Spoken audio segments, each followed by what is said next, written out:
115-111 to the winner by majority decision. And new WBO Joseph Parker has done it.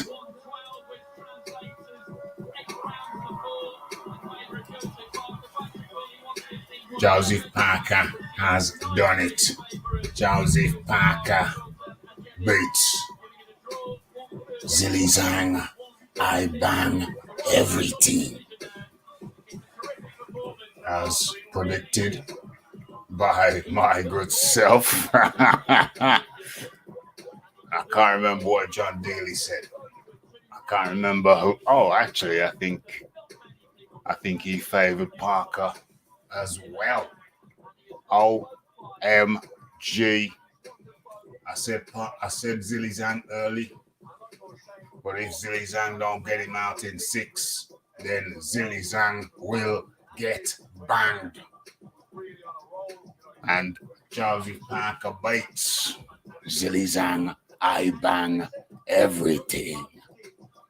Okay, and I can honestly say, let me turn that shiznix down.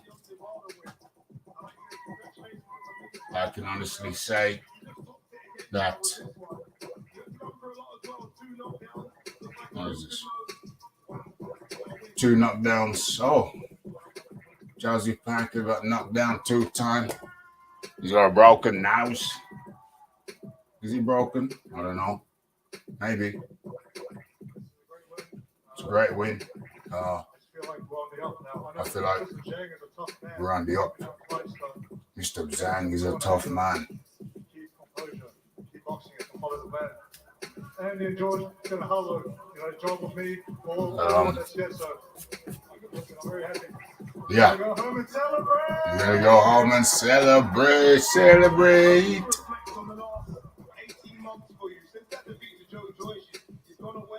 There's a huge man behind him. That ain't healthy. Good Lord. Gotta be a 50-inch waist. Nah, that ain't good. Hard work, dedication. After the decision to join Joyce, I had a win over Jack Messi. He still wasn't happy with my performance. I'm George here, and I have Andy here. Okay. I owe people an explanation because it's midnight. And I can honestly say that I was ready to go live around 9:45. I was ready to go live at 9:45, and then I thought, no, let's get the let Nick Ball have his fight with what's that cat's name? Let him have his fight, and then we'll go live. So Rafi chilled out on the sofa. Rafi must have closed his eyes somewhere along the line. Rafi must have closed his eyes somewhere along the line around 9. Actually, it was about 10 something. I can tell you exactly what it was. It was 10 minutes past 10 p.m. I remember that because I looked at my watch, and that's the last thing I remember. Putin sent his agents, hit me up with some kind of sleeping gas. I don't know if they have any confidential papers, but next thing Rafi knew, his eyes opened and he had lost. What was it?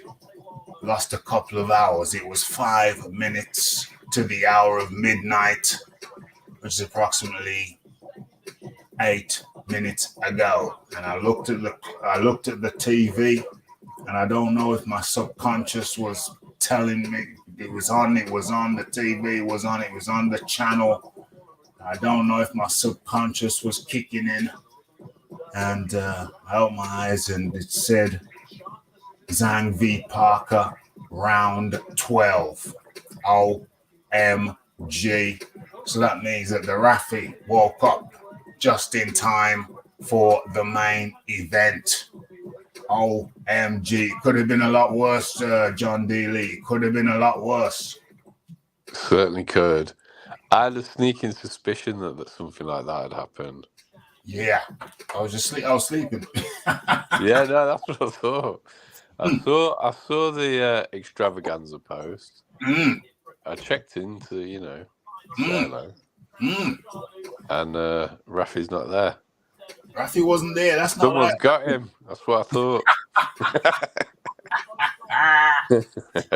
Rafi's being got.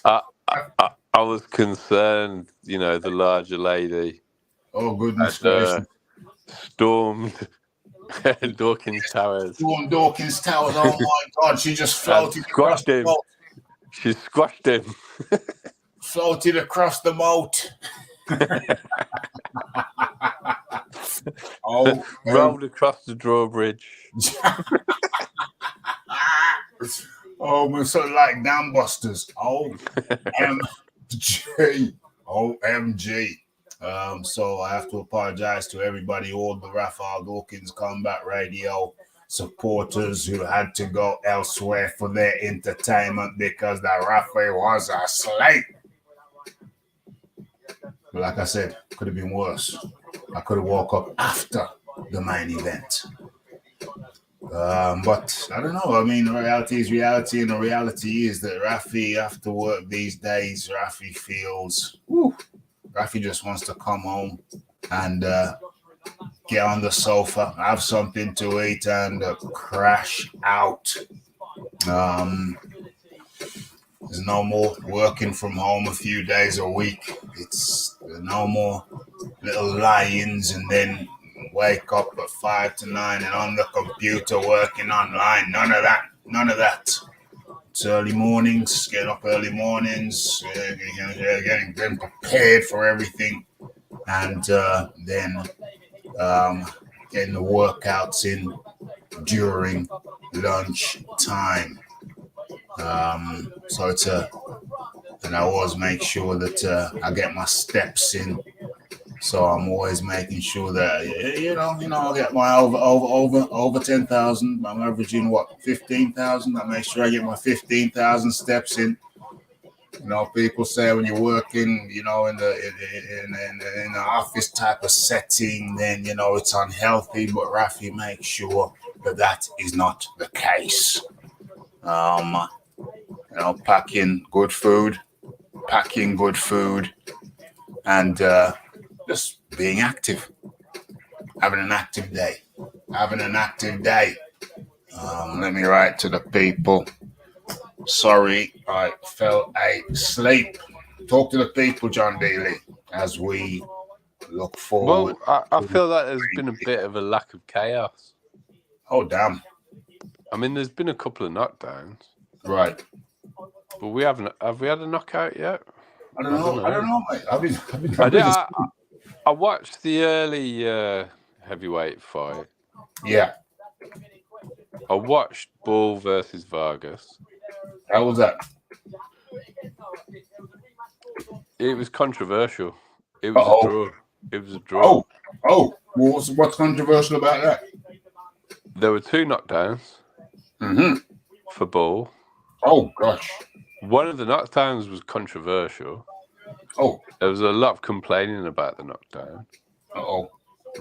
Vargas really made it difficult for him in the early rounds. Yeah. Which is actually what I predicted. I thought the height would bother him and he'd get to him later on in the fight. And it was a split decision draw. And obviously Vargas was champion, so he's retained his belt. Well, who did you have? Who looked like they won to you? It was a clean sweep for Vargas for the first 6 rounds. Oh.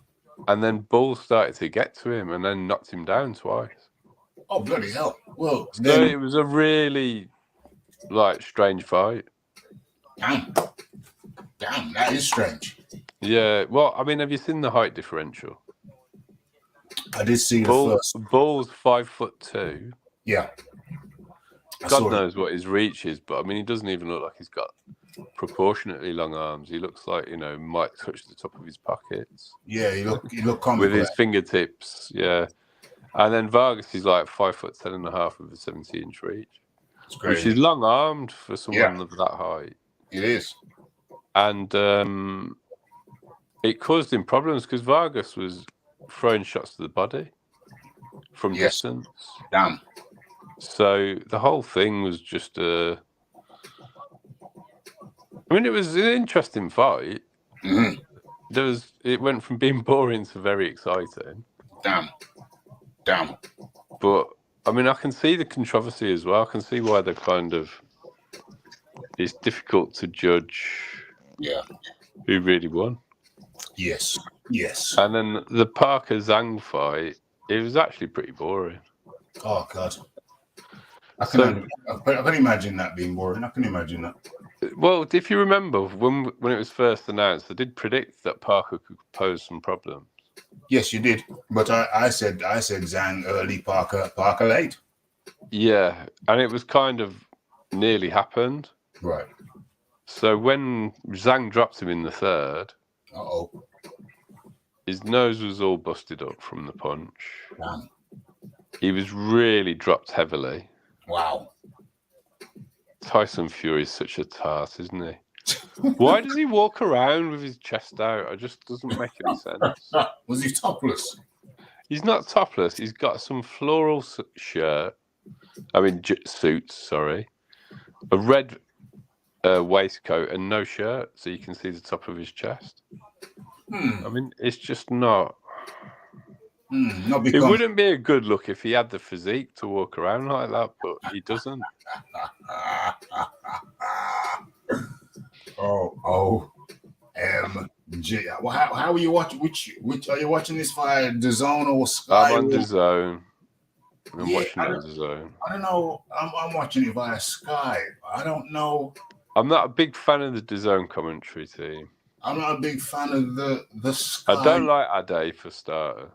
Yeah, I'm not a big fan of the in-house Sky because they got the Sky studio, then they got the broadcast team. Well, I don't know what's the broadcast team like, but the in-studio thing, there's something. Look, it looks cheap. Back in the day when they had them little cheap soccer programs. Oh yeah. It looks it's like a set. I think they should have some people. They should have some. You know what they should do? I'll tell you exactly what they should do. We'll make it more interesting. If they had people in that studio, the little antiseptic, anti-atmosphere studio, what they need, and Rafi's saying it here, I don't know if anybody said it before, Brian heard them, but I'm saying it now, just thinking aloud, what they need is some people in the studio to give it a bit of zest. Have people say, oh no, I disagree with that, and then they go, well let's go to Johnny from Wakefield. What do you say? It's just so the studio. Are they not at the event, Raf? They have people at the event, and that's one team, but they have another studio that's I don't know where it is. Maybe it could be in England. It's just a bunch of pundits or ex-boxers or boxers, and what's that bird's name? The anorexic looking chick. No disrespect. Well, we've got a better hostess. Woolhouse. We've got a lovely caramel lady on the DAZN presentation. Is it Tasha? Have you got Tasha? No. Oh no, she's with. She's Sky. not a boxer. She's I don't know what she is. You don't know what she is, but she does. She's very easy on the eye. Yeah, she is. Okay. They've got Conor Ben, which is getting up my nose. I'm just not. I don't like him on any level. Oh dear. I really don't like Conor Ben. That's not. He doesn't rub me the wrong way. Like that. Not at all. I don't like the way that he thinks he's such a devastating puncher and a real hard man. Yeah, hot stuff. And he's just not. Yeah. Well, certainly not. He's got a big mouth. Yeah. And he's just a spoiled rich kid. Damn. Who's had to put a load of tattoos on himself to make him look like he's a bit. Yeah, but he's grown up as the son of a millionaire in Australia Oh, it's true. and Spain. Well, Spain first, and then Australia. Like you don't does- rub me the wrong way, like you don't affect me like that. I'm not. He doesn't jar me. He doesn't I jar mean, me. I I'm not. see, if anything, I see him slightly a bit of a caricature. So in that sense, I'm not a fan of that sort of thing, though. Right? Slightly. I don't want to say he's a joke because he ain't a joke, but he's a little bit comical how he comes across like he's been brought up in the West End. The West End, you know, just within the sound of the Bow's bells, the bells of the Bow bells, Bow selector. It's a little bit comical. I'm not saying he's comical, but he's a little bit comical. He's a young fella. I'm sympathetic. I'm sympathetic towards you. I'm sympathetic. I'm really not. I don't like him. I hear you. I don't like the I don't like mouthy people anyway. You might have noticed. Don't like what? Mouthy people. Yeah. I'm not a fan of it at all. Yeah. So my favourite boxers are Joe Louis and Sonny Liston. They weren't really big time trash talkers. The strong silent type. Well, I like the people who do it in the ring, Raf. Right. I'm not interested in you running your mouth, telling me how you're going to knock all these people out. Yeah. And then you prance around and play TIG for 12 rounds. I'm just not interested. Yeah.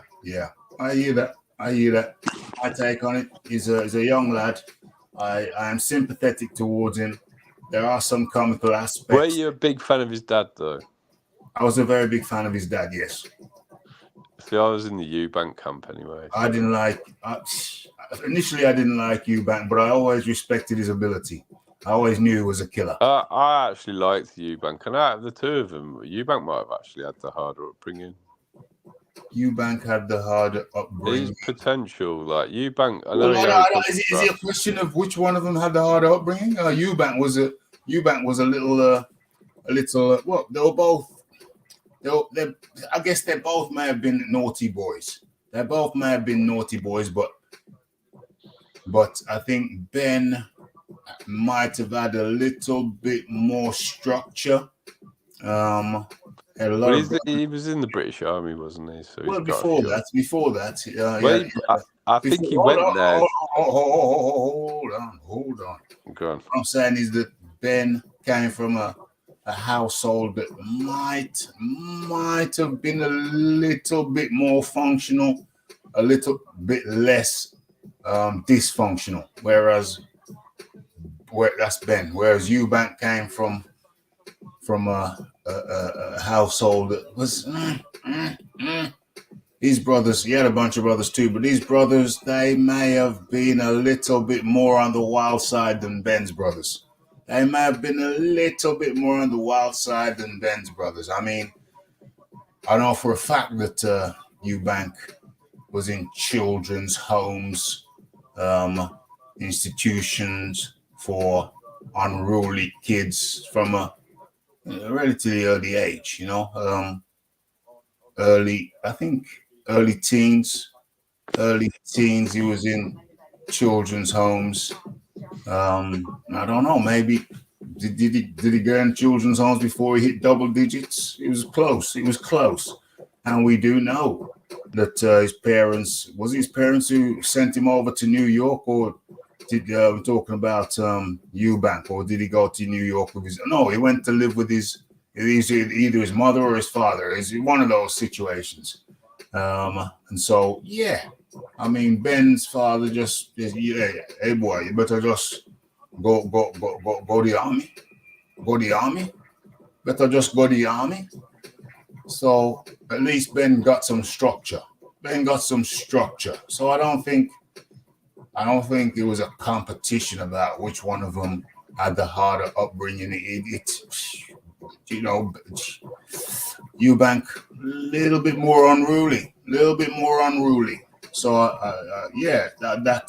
that dubious accolade would probably go to Christopher Livingstone Eubank. Maybe it would have done, but the thing, I wasn't the biggest lover of Eubank. I did recognize that he had the killer instinct. I saw that in him. I knew that in him. And killer instinct. He had the better chin. Killer instinct is an awkward thing to say because he almost did. Well, he got the yips after that, didn't he? I mean, sorry, he got the yips after that. Yeah. For people who don't know what the yips is, it's when you have a little bit of a block when it comes to pulling the trigger. A little bit of a block.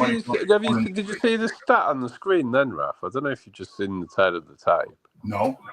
They've put Ngannou's reach at 78 inches. And there's been a lot of talk about it being an 84-inch reach. Oh. But that's very interesting because he has not got the foot speed. Yeah. I was just going to let people know Ngannou is making his way to the stage, or to the ring, sorry. And Mr. Colt asked, who won the Parker fight? Parker did. Remember the prediction that the Rafi gave you? First half, Zang, but if it goes into the second half, Parker. Rafi was right. Ring the bell.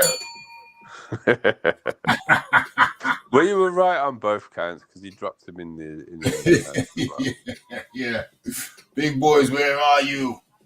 Big boys, where are you? It was interesting because Big Boys wasn't confident about it. Big Boys didn't think I could do it. Big Boys, where are you? I told you to have faith in your man.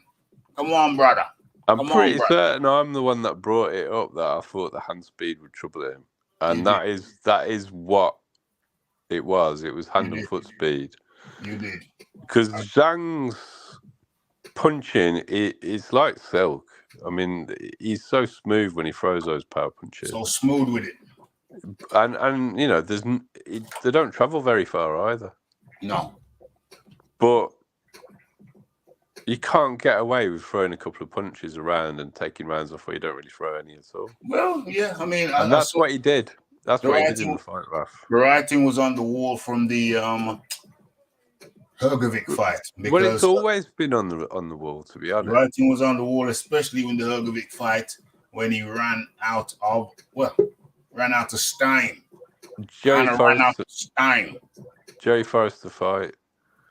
Even if you go back and you watch him fight Joshua in the Olympics, Joshua put him down, and there wasn't really a lot of urgency to actually close the gap after that. OMG, H-Mo-9. You need to come back and apologize to the Rafi. You said that. Well, I can't even say that until after this fight. But you did say that. No, I can't even bring that up after. I can only bring that up after this fight. But H-Mo-9, you jumped on the last show and you know what you said. And if anybody's wondering why Rafi seems to be at the perfect height, the perfect angling, if anybody's wondering that, Rafi, it's not because Rafi went out and got himself a computer chair. No, because the last few shows, the Rafi's been standing up, and I thought it looked better because Rafi was just coming in between like so, and I thought, wow, this actually looks good, so I don't want to be low down again. So whilst Rafi looks for the perfect computer chair, Rafi, this lunchtime, Rafi just had a quick scouting. I said, I'm not going to rush getting a chair for this show. I'm just going to get some kind of stool, temporary stool. And but Rafi's mind, it works in mysterious ways, because as I was looking for a stool, I saw in this furniture shop, I saw this round cylinder, wooden cylinder, and I realized it was a CD holder, but it was the most sturdy CD holder you've ever seen. It was like I hope it is, Raf. That's what I'm sitting on. That's what the Rafi is no, sitting that's why I'm hoping it's sturdy. It is sturdy as hell. It's sturdy as hell. Rafi's not gonna fall back like he did. Either way, you put the hopefully in there. Rafi's not gonna fall on his back when he's like he did when the previous computer chair snapped under the weight of the larger gentleman, Rafi, you have to be careful with your furniture. You got to be careful. The damn thing snapped. I should put up I've had it happen to me, and I wouldn't even say I fit in a larger gentleman category, to be honest.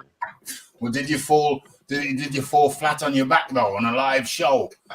No, it's fortunate.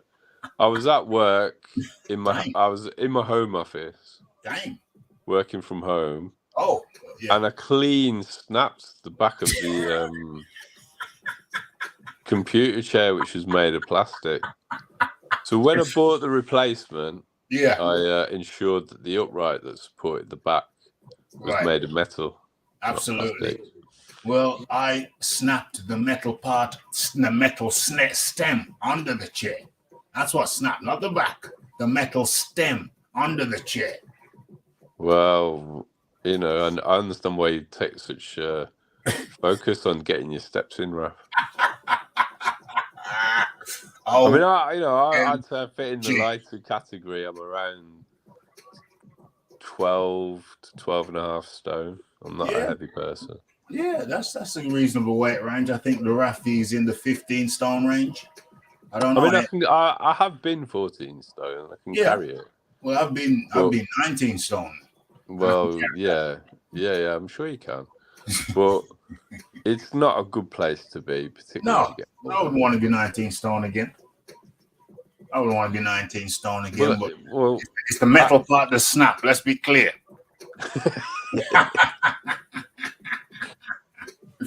So, but this Nigel Benn did have the killer instinct. Yeah. And he has some of the best wins. I mean, the Joe McClellan fight is an excellent fight. That was J Boss America. And the both competitors are in the ring. This feels slightly surreal to the Rafi because I fell asleep at 10 past 10 p.m. and I literally just on my sofa unintentionally when I should have been live. And I literally just opened my eyes at 5 minutes in the last round of the Zgang Parker and 5 minutes to the hour of midnight. So it's kind of surreal to me that I actually woke up just in time to see this. Can you imagine how pissed off the Rafi would have been if he'd have woke up, like, say, just as they were announcing the winner of the fight, something like that? Imagine how pissed off the Rafi would have been. But it's kind of weird now because I was just super tired. And then I woke up 12th round of the Zgang Parker fight, and it was just perfect time. Perfect time for me. Apologies to the Raphael Dawkins Combat Radio subscribers who expected an extravaganza, but all they got was dead air. Because Rafi was asleep. I was asleep. And that feels kind of extraordinary because I haven't even had the build-up. It's like I'm... But, Raf, you haven't really... I mean, for me, it's kind of been interesting, but a bit of a letdown so far. Yeah. I'm hoping that the main event delivers, but again... Yeah. If AJ's sensible, he boxes in boring. If AJ is what? Sensible, he boxes boring. I don't want it to be a boring fight, though, but yeah, that's what he's... Well, certainly for the first half. Yeah. I mean, there's no point. He's right. Yeah, he's got to be sensible. You got to test his gas tank, haven't you? You don't want to be fighting him on the inside. No. And you definitely do not want to let him clinch with you. No. That's just disastrous. I mean, AJ hasn't even got a clinch game anyway. Yeah, I know. And we're off. I've been talking about Hold on. I'm just going to... be silent in between because we're not on the same. Why do I get the feeling that the John Daly's behind? 2 minutes 29 seconds. Where are you? John Daly has gone into silent mode for the time being. And that's cool. 2 minutes 15 of the first round, and Joshua. They're both kind of center of the ring, but I guess Joshua is called. Oh, nice left hook from Ngannou, and it's flowing, it's smooth. Oh, Ngannou's left hook happy. His left hook happy. It's a nice left hook. It's very functional left hook. Yeah, Ngannou is using the jab, but turning the jab into a hook frequently. As a matter of fact, rat-tat-tat-tat. Who's winning this first round? At the halfway mark of the first round. It might be It might be Ngannou with that series of left hooks and that jab. Oh, that left hook from Ngannou. It's like, damn, I've really drilled that shizzle. The left hook of Ngannou is the dominant. Oh, and then a right hook. So he plays him with the left hook and then comes over with the right hook. The Ngannou for me is a clear winner of the first round with 1 minute 11 seconds to go thus far. Using the left hook, throwing plenty of left hook, and then surprising with the right hook. That's been the story. Jesus Christ! Anthony Joshua goes straight through the middle, puts Ngannou on his ass, and Ngannou is rocked. First round. This is crazy, yo. This is crazy. That was super clean. That was super clean, and I don't know if Ngannou is recovered. This is unbelievable. OMG. 34 seconds left of the first round, and Joshua has to be calm. He knows what happened. Oh, look at that. Look at what Joshua did. Joshua went on the inside and stayed on the inside. Listen, you know what happened with Ruiz? Just play the long game. Oh, my God. Ngannou comes with a left hook, touches Anthony's jab, Anthony's jaw, chin, changes. Ngannou may have recovered. Joshua's got to be cool. OMG, unbelievable. Unbelievable. Unbelievable. End of the first round. It's obvious, Mr. Coates. Boxer one martial arts. MMA, all martial arts. No. Oh, look at that. Look at that. What was that? Was that a hook or was that a straight? Was that a hook or was that a straight from Anthony Joshua? John Daly is still muted, I believe. Wow. Sledgehammer with a right hand. Damn, I missed it again. Perfect shot. Was it a hook or a straight? Show me again. Replay. Dang. I suppose I'm going to have to mark this. I've got a pen. Where's me pen? Where's me pen? I don't want to be like Deontay Wilder losing me pen. Let's mark this. You never know. It could still go 10 rounds. I don't know. We don't know. A-J and then F-N. Francis Ngannou. Well, it's not what people thought, is it? Not so far. Well, it's early days, John. That doesn't mean say he's going to win, but I heard all this talk about iron chin from all the MMA guys.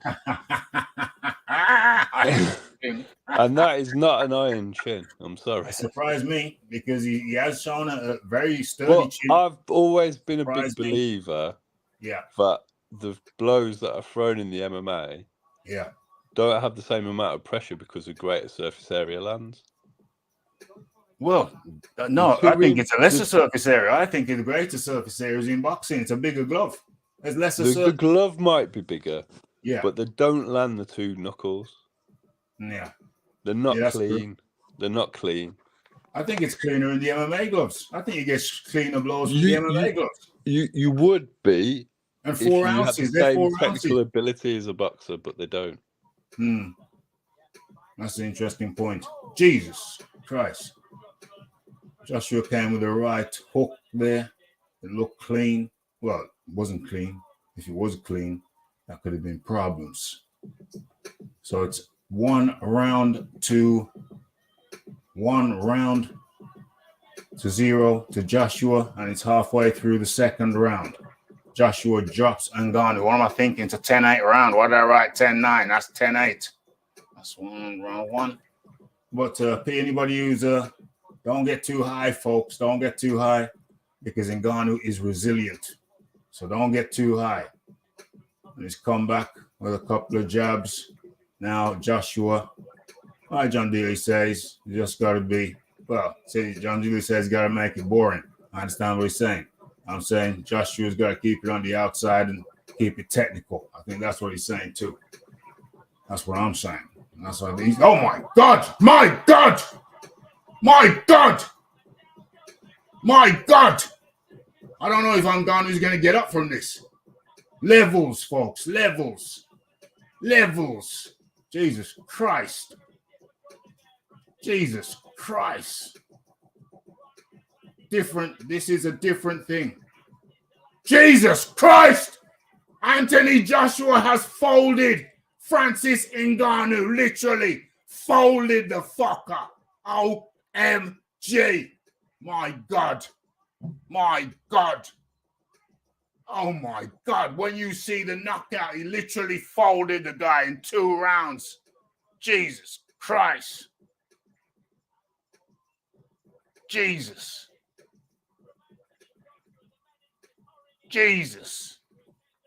This is crazy.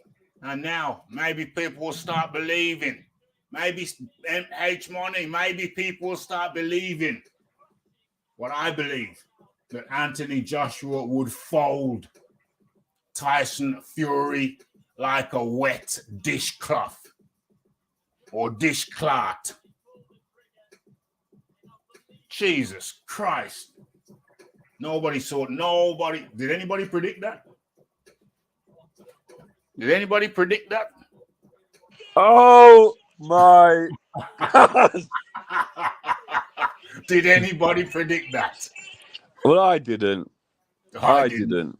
Anybody predicted that step forward? Because I don't look at fucking Fury. His mouth's dry. He just realizes now that Fury looks fucking like he's out in space. He said, Jesus Christ, this Anthony Joshua, Jesus Christ. I don't like to blaspheme, but fucking hell. This is not a pit. We're after the watershed, Raf. You're okay. Jesus Christ, man. I never predicted that. I didn't want to predict it because his chin was such an unknown quantity. Jesus Christ. But I think one of the interesting things there, Raf, is Ngannou landed on him as well. Yeah, Ngannou did catch AJ, and it buzzed him a bit. Yeah. But this narrative that AJ's got this mad glass chin is a narrative the Americans have been peddling. Let them keep that narrative. Well, they haven't even got anyone to fight him anymore, Raf. It's an awkward situation for me because I almost want Tyson Fury to be too sick now. I understand, but then what if AJ gets the 3rd win and knocks Usyk out? What I'm saying is I don't care about Joshua Usyk. More important is it's Joshua Fury. I don't give a rat's ass about Joshua Usyk right about now. I just want Joshua Fury, and Fury is looking like everybody. Fury ain't gonna fight him after watching. Shell shocked. You just watch him dismantle 2 people. Yo, who's he giving the? Who's Joshua giving the gun finger to? Is it Fury? Look at this. I hope so. I hope so. Bomboclat. I mean, Francis ran his mouth as well, big time about AJ. He said AJ got no chin. Jesus Christ. Francis sat there on that Ariel Chief MMA cheerleader podcast and said AJ had no chin. And that devastation that he put on him there, that's one of the cleanest knockouts AJ's ever had. Bomboclat. That's still in shock. My God, it's the last knockout. Oh God, I hope I can capture this. Oh shit! Capture this on phone. He folded him like a deck chair, Raf. Jesus Christ! He fell on his own leg. He fell on his own leg. Is he doing the gunshot at Tyson Fury? Gee, no, Ngannou fell on his own leg. Is that the last? Oh my He heard his God! jump up. Oh my God! This is crazy, people. That was even. Paris is there. She looks in shock. I almost said John Daly was there. I do not want to be associated with that fat mouthpiece. Oh my God, this is crazy, people. I'm doing a video while I'm doing the live show. Francis Ngannou just got absolutely messed up. in 2 rounds. Correct me if I'm wrong. Was that 2 rounds? Second round, 3 knockdowns. The last 3 knockdowns. And the last one was absolutely debilitating. It was completely folded like a deck chair and out. It was John Fury-esque. Anthony Joshua folded Francis Ngannou. He literally folded him like a wet tea towel. He folded him like Harry Akinwande folded John Fury. That's folded him like Harry Akinwande dismantled Big John. I'll take your eye out, Fury. Only if you're a little man in a car park, Raf. Little fella in the car park. There's a car auctions. I might be going to the car auctions. I'm not going to do that. That's mad. Mind you, Rafi has lots of experience in auctions, but the news is Anthony Joshua folds Francis Ngannou, and the Rafi is shocked. The truth be told, the Rafi was worried. But there's levels to this thing. I always hoped that Anthony Joshua would show levels to this thing. Some of the boys at work that were saying, "Hey, I think Ngannou does. I think Ngannou does, Joshua. The Fury boys. They're undercover Fury boys. You know what I'm saying? You know what I'm talking about. Undercover Fury boys were going. I think Ngannou does. I think it's a 50-50. Well, everybody's been chatting this nonsense that Fury's got a better chin than AJ just because he got Mourinho's there. Jose Mourinho's there. The old school Ronaldo's there as well, right? Old school Ronaldo. Yeah, the real Ronaldo. The real Ronaldo. Yeah. Brazilian Ronaldo. Okay, that's the only one. That's the only Ronaldo I really recognize. But anyway, folks, I don't want no trouble. The news is we're gonna have to. I'm talking to the video people now. This is the video people. I'm gonna wrap it up by saying Anthony Joshua folds Ngannou, Francis Ngannou, a guy I got a lot of time for. He just folds him up in 2 rounds, dropped him once in the first round, 2 times in the second round, and the last knockdown, which was a knockout, was absolutely friggin' brutal. They had Rafi cursing bad words up in here. Y'all gonna make me lose my mind. Okay, but anyway, if you haven't seen the live show, come back after this and go check out the live show because we missed out all the flaffle and we just kept to the real thing. And the real thing is that Anthony Joshua folds the man who folded Tyson Fury or dropped Tyson Fury. And I can't wait. I don't care about the Usyk fight no more. I just want to see Joshua fold fake You're Mike never Tyson. going to Fake see Mike that Tyson. slippery. It was an abomination that he was given the name of Tyson. Let's call him Luke. I want to see Joshua be Luke. But in the meantime, hey, let's cut this because it's amazing. It's amazing. So amazing. So but there's 3 knockdowns. And we are out. Okay, that's the video done, as you were saying, John. So 3 knockdowns. Everybody. Hold on a second. Let's listen to Joshua's speech. Yeah. He's a great champion, and this doesn't take away anything of his capabilities because in boxing it's one or the other, right? He can come again. Do you think Francis can come again? That's what I'm talking about. Francis can come again. I told him he shouldn't leave boxing. Don't leave boxing. Well, remember, he's two fights in, and he's fought the best. He's got a long way to stay dedicated. It's up to him. Nice words from Joshua. Gentle words, kind words. Better performances. Joshua's got his dad in the ring behind him. Nice to see father and son combination. Where's me glasses? The glasses fell off. Me glasses fell off in the excitement. Where's me glasses? And the Lee Wiley Performance Center with it as well, right? You know who's there. You know who's there, and I appreciate them highly. Derek James, Rob McCracken, Angel Fernandez. Derek James, Rob McCracken. giving shout outs to his trainers, past and present, to this day.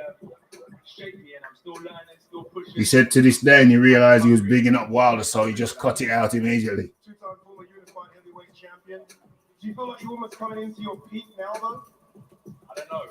Listen, this is the thing with boxing. You say, am I coming into my peak? It only takes one shot in every division. If that was me, you look what I've been saying. Joshua should retire. Joshua's finished. But what I'm trying to say is that you should always keep searching for better.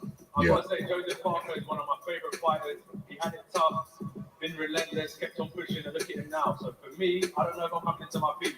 I'm just pushing day by day, and whoever knows where it will take me, I'm just doing it while I'm here, making the most of it. Because imagine in 5 years, I'm not going to be fighting anymore. It's all going to be said and done, and this will all be a distant memory. So I'm just trying to make the most of it. Distant memory, just trying to make the most of it. Can you hear this shizzle there, John? And yeah, I'm listening to it. I don't want to mess your feed up. Yeah, no, I'm just wondering if you could hear it. Ben Davison and the team, and they'll shape my future, man. I'm just here to fight. Annihilate. I'm going to go back to my. How do you spell annihilate? And then I'm going to be let out when it's time to fight again. So whatever they want me to do, I'm down for whatever. Down for whatever they want to do. I just want to fight.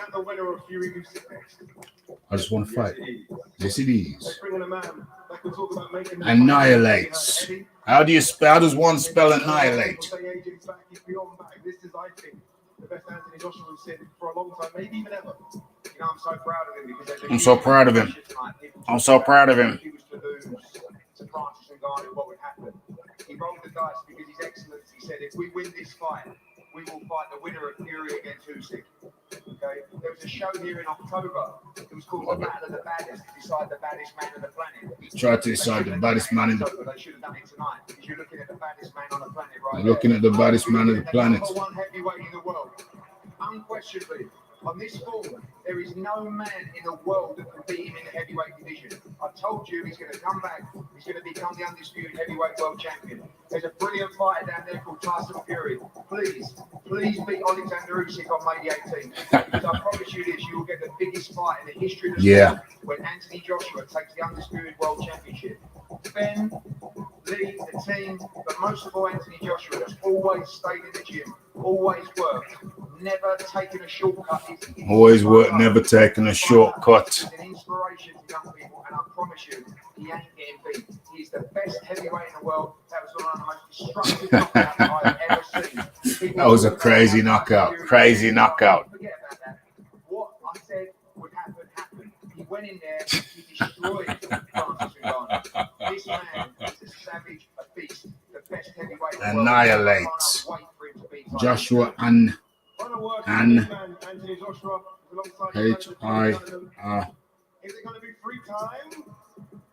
Oh no, you don't put too much pressure on me anyway. Annihilates. How does one spell annihilate? Anyway, let's talk. The people of Cameroon, I appreciate Annihilate. Where's my Cameroonian people? Let's make some noise for the Cameroonian people. Africa United, respect. Thank you so much. I appreciate you. Where's my people from London? I just heard Eddie begging Tyson to beat Usyk. Yeah, he was. Yeah, he was. How do you spell annihilate? How does one spell annihilate? Isn't it? I'm gonna have to Google that, Raf. Can you Google it for me, please? If you Yeah. don't mind. I'm just trying to get out a video here. And I want to write annihilate, but it don't come out right. It don't look right. Annihilate.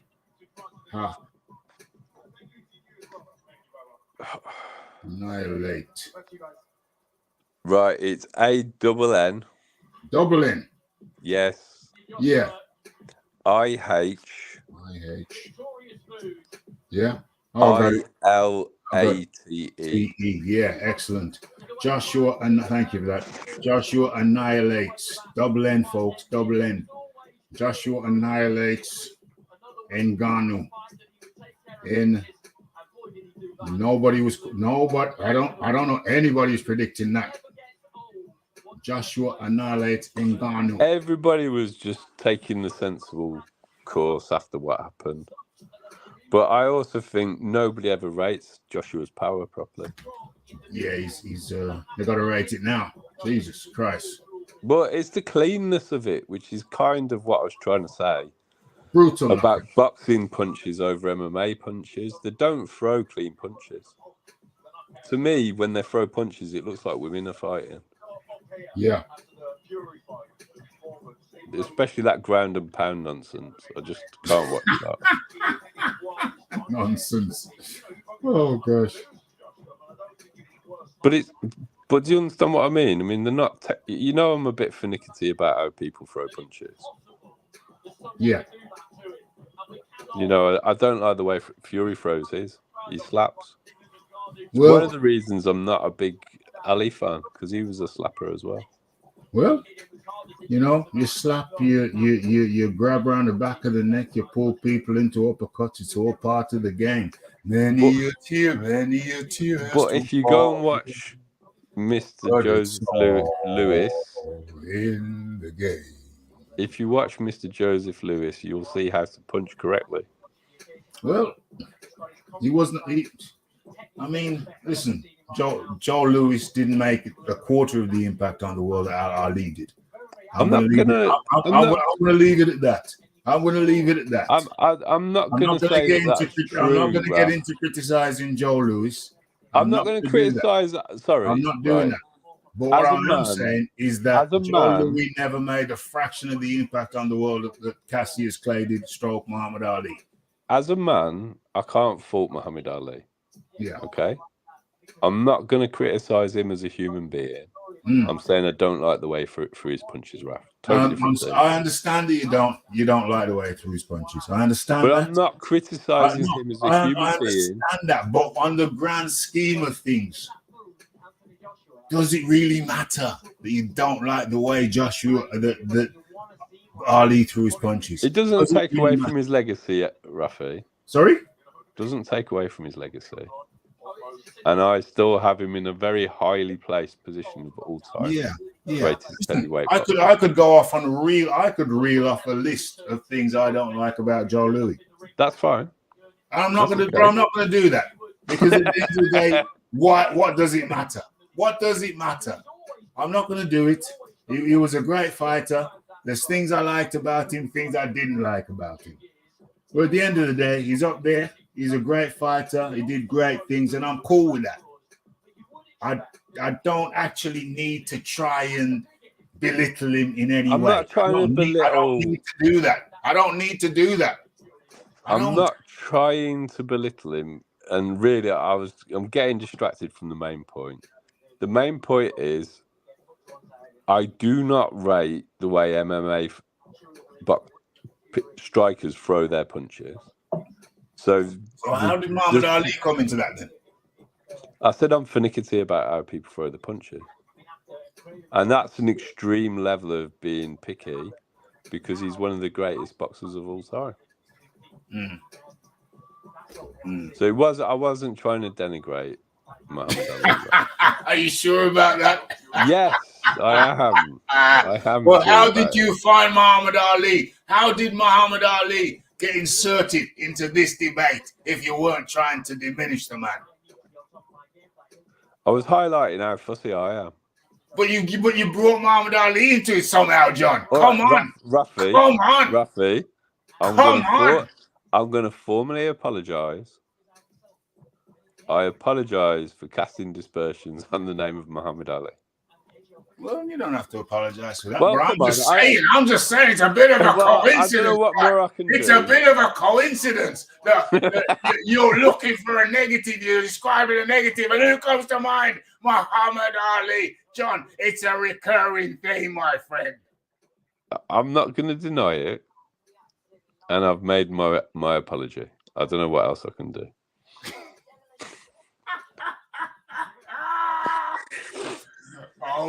We all have our foibles. Reality dawns. Ring the bell. Raph, I've never made any bones about it. Oh, no, you don't make any bones about it, my friend. You bring it up frequently, whenever possible. In the most obscure links, you will find them. Reality dawns, John. Reality dawns. No. Come on.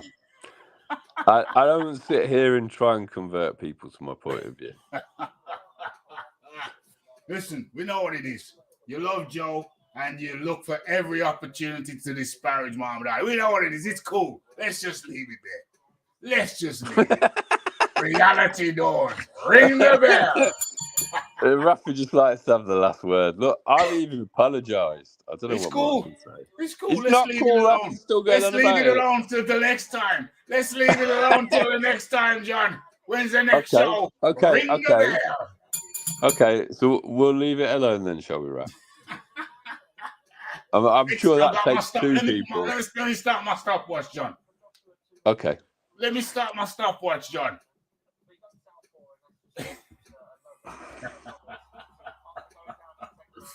Ring the bell.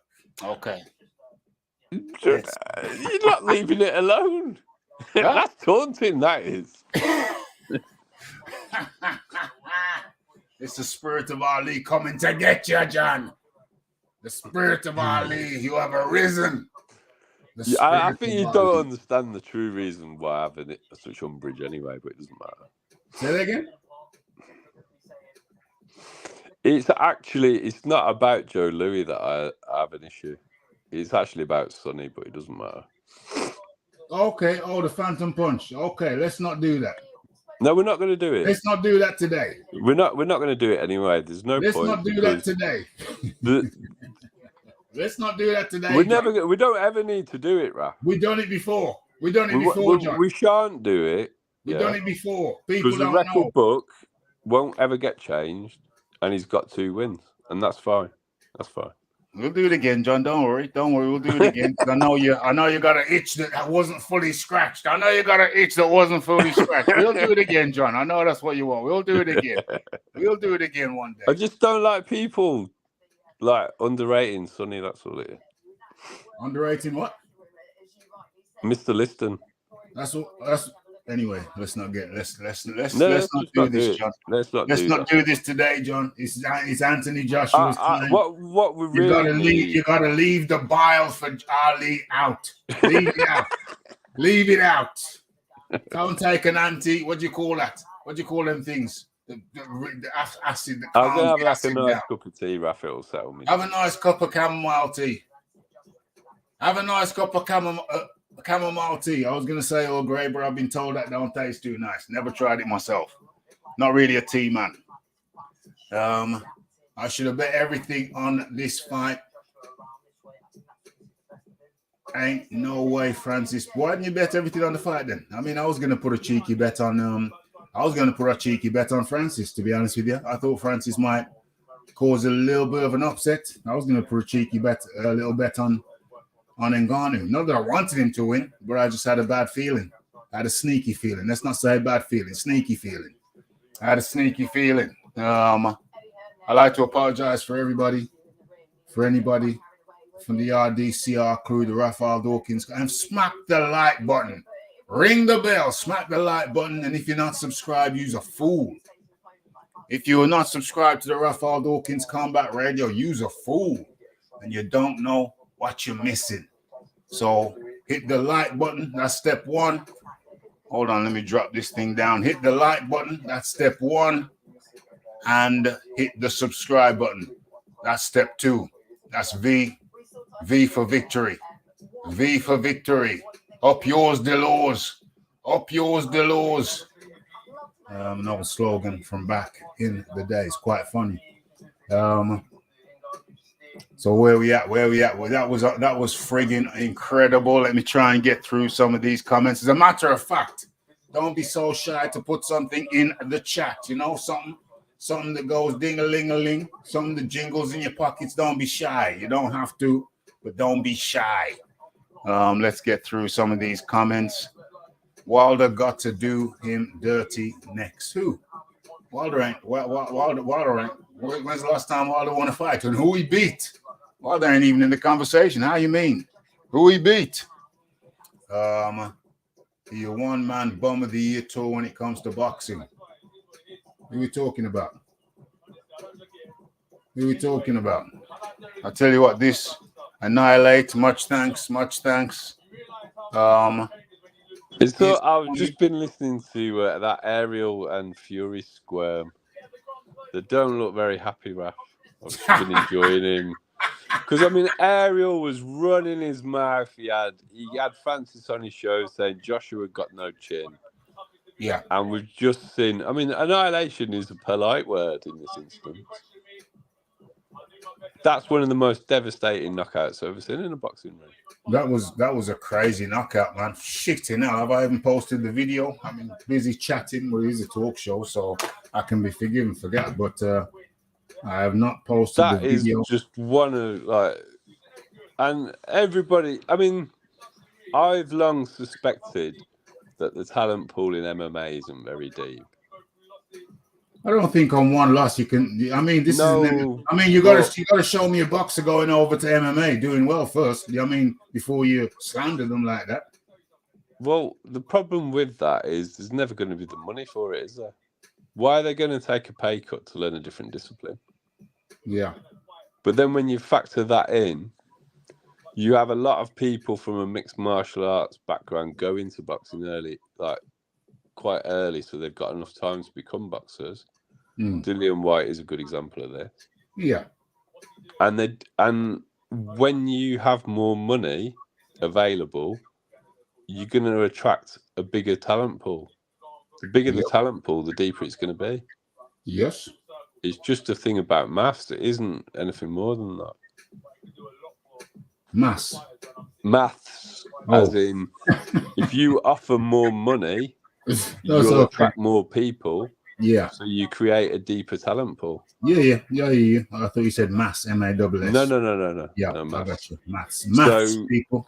Yeah, so that's why I don't think the talent pool is as deep in MMA. Yeah. And then you've also got to factor in that. Well, it's not talent pool. It's a punching pool, isn't it? Because the talent is a broader talent. It's a wider talent. It's a broader range of skills. So, but is it a jack of all trades situation? Yeah, well, yeah, but it's a jack of all trades is better than you get a bricklayer. The jack of all trades can build your whole house, whereas the bricklayer can only. But he does it shoddily, Raf. Well, I mean, there's different degrees of jacks, isn't there? You get some jacks who are pretty good jacks. That's kind of the point. You can't be a jack of all trades and be a master of them all. Well, that's a fair comment. That's the problem. That's a fair comment. And so when it comes to striking, MMA fighters don't know how to do it properly. Well, no, I mean, when it comes to striking, if it's a striking battle, then it'd be kickboxing. It'd probably be Muay Thai. Well, and then we've seen how boxers doing kickboxing and Muay Thai, they get slaughtered. Well, boxers can't kick, but that's my argument. That they're masters of their particular craft, and you can argue that there's a lot less to master in boxing, so they become more proficient at what they do. Yeah, and that's kind of where I am with it, in that their punching is so much more powerful than the other forms of striking because they have such high levels of skill in that particular thing. They're not trying to do as many things. Yeah. And that's really what I'm saying. And that's what I was trying to say about the big gloves. It doesn't matter about the size of the gloves. In a striking war, it's not just punching, it's kicking, it's elbows. I understand that, Raf. It's knees. I mean, knees, and then the boxer will get messed up. The boxer will get messed up 9 times out of 10. I've never sat here and said a boxer can walk into the octagon and win. I haven't said that, but it's always the MMA guys who think that they can go in the ring and win, and they can't. Like, generally speaking, yeah. Well, I mean, I thought Francis beat Tyson Fury. Yeah, me too. But I didn't draw the time, but watching it back. I watched it back and scored it, and I scored it for Francis. But my thing is, I think Fury's done. I think his legs are shot, and I've been saying it for a long time. Well, I think he gets slaughtered by Anthony Joshua. I'm And not maybe sure I we're haven't going to been see saying it. it. I've just Maybe I haven't watched been him saying it loud enough. squirm. Maybe I haven't been saying it loud enough, but I'm saying it loud and clear, just in case there is any form of ambiguity. Just in case there is any form of ambiguity, let it be known. I'm saying it now. Clip this. Somebody clip this. I am saying, and I have been saying, that I believe that Anthony Joshua beats Tyson Fury. Well, I'm going one step further. I'm saying that I believe now Anthony Joshua annihilates Bambi Legs, Luke, Fury. Clip that. Put that in your pipe and smoke it. Put that in your crack pipe and smoke it. Well, I mean, the phrase I like to use a lot is pretty appropriate in this situation because he has got skinny legs. If you see a man with skinny legs, Bambi legs are going to break under pressure. well, you see a man with skinny legs, Rafi, hit him. Hit him. He'll go New down. Age Barbarian says his Birmingham crew in the house. Absolutement. Absolutement. Yes. Yes. Yes. I just yes. watched Tyson Fury being questioned about fighting him. What do you say? Well, he's got to fight Usyk twice, so maybe next year, if we're both available, we could possibly quite maybe do it. Listen, Al Turkey. This is an impassioned. Hold on. Let me go full screen on this so people know I'm serious. Okay. This is an address to His Excellency Turkey Al Sheikh. Mr. Al Sheikh, Mr. Excellency, Mr. Excellence, I formally request that you put the undisputed fight with Alexander Usyk and Tyson Fury, put that to one side. Put that in the Saudi Arabia desert, just for a short time. I, Raphael Dawkins Combat Radio, formally request to you, Mr. Al-Sheikh, Mr. Excellency, Mr. Turkey, I formally request to you that you forget about Undisputed just for a little while.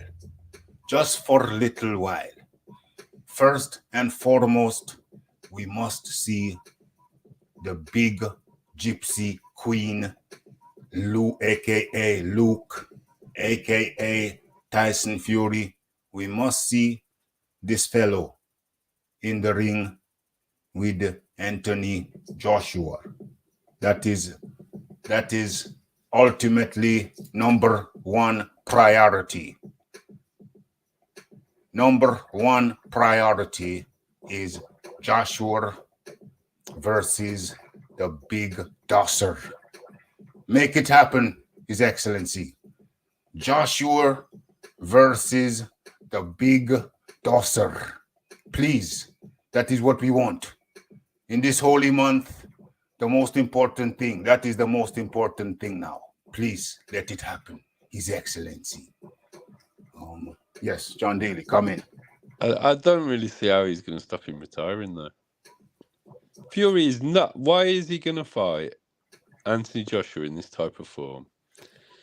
When he can fiddle around and play Tig with Usyk. The world must listen. The world must listen. Undisputed is no longer of any importance. But Fury will just retire. Undisputed is not more important than Joshua versus Fury. And I said Joshua versus Fury. I put Joshua's name first. Listen, people. Listen to what the Rafi is saying. Undisputed is of lesser importance than Joshua versus Fury. Lesser. Now, people are going to be shocked, disturbed, dismayed at what the Rafi has to say. But tell me I'm wrong. Anybody. Somebody. I want to see more humility out of the MMA people that have been posting about how Joshua's going to get chinned. Because a lot of people have got YouTube platforms who masquerade as claiming that they're boxing experts that are MMA first. Too many. They're MMA first. And they've been putting all sorts of things out there about what does it say about this generation's heavyweights if Francis Ngannou beats Fury and AJ. and I want to hear what they've got to say, because part of the reason I don't watch MMA is the spectacle. The other part is I don't like the separation between UFC, Bellator, and PFA. Yeah. They try and masquerade like the UFC, the best fight the best. Well, they don't, because they don't fight Bellator and PFA. Right. So that's a fallacy. So when you think about how small the talent pools are, because you've got those three sort of separate divisions that never meet. Are those Bellator and PFA unified? No, right? Bellator, well, there's been some kind of unification thing going on, ownership-wise, yeah, to an extent. So at least that's a bit more competitive. Yeah. But it just isn't, it's not, this whole idea that it's more like a street fight, well, it isn't. It's not more like a street fight. I think it is. Well, I've got several reasons as to why I don't think it is, because I don't think it's a good idea to go to ground during a street fight. Yeah, I agree. It isn't. But that sometimes happens, I'm afraid. I'm aware, Raf, but and when it does happen, you want to know what to do. I'm aware of that, but you put yourself at risk of getting someone doing something to the back of your head, or but it's not like you wanted to go there. It's not like you wanted to go there, but sometimes it happens. It goes there. I still don't think it's advisable. One of the quickest ways to end a street fight. One of the quickest ways to end a street fight is a left hook. Yeah, because most people can't think left-handed anyway. Well, I mean, I always advocate that boxing is, personally, I've always said that boxing is the number one, is the number one combat art. That's actual punching. Because to avoid everything else, if you know how to punch, you have a chance of avoiding everything else. But if things don't go your way, you want to know some other stuff. That's always been my position. That's why I got into MMA, because you want to know the other stuff. From even as a child, I knew punching wasn't everything. I said, no, that can't, it's got to be more to it.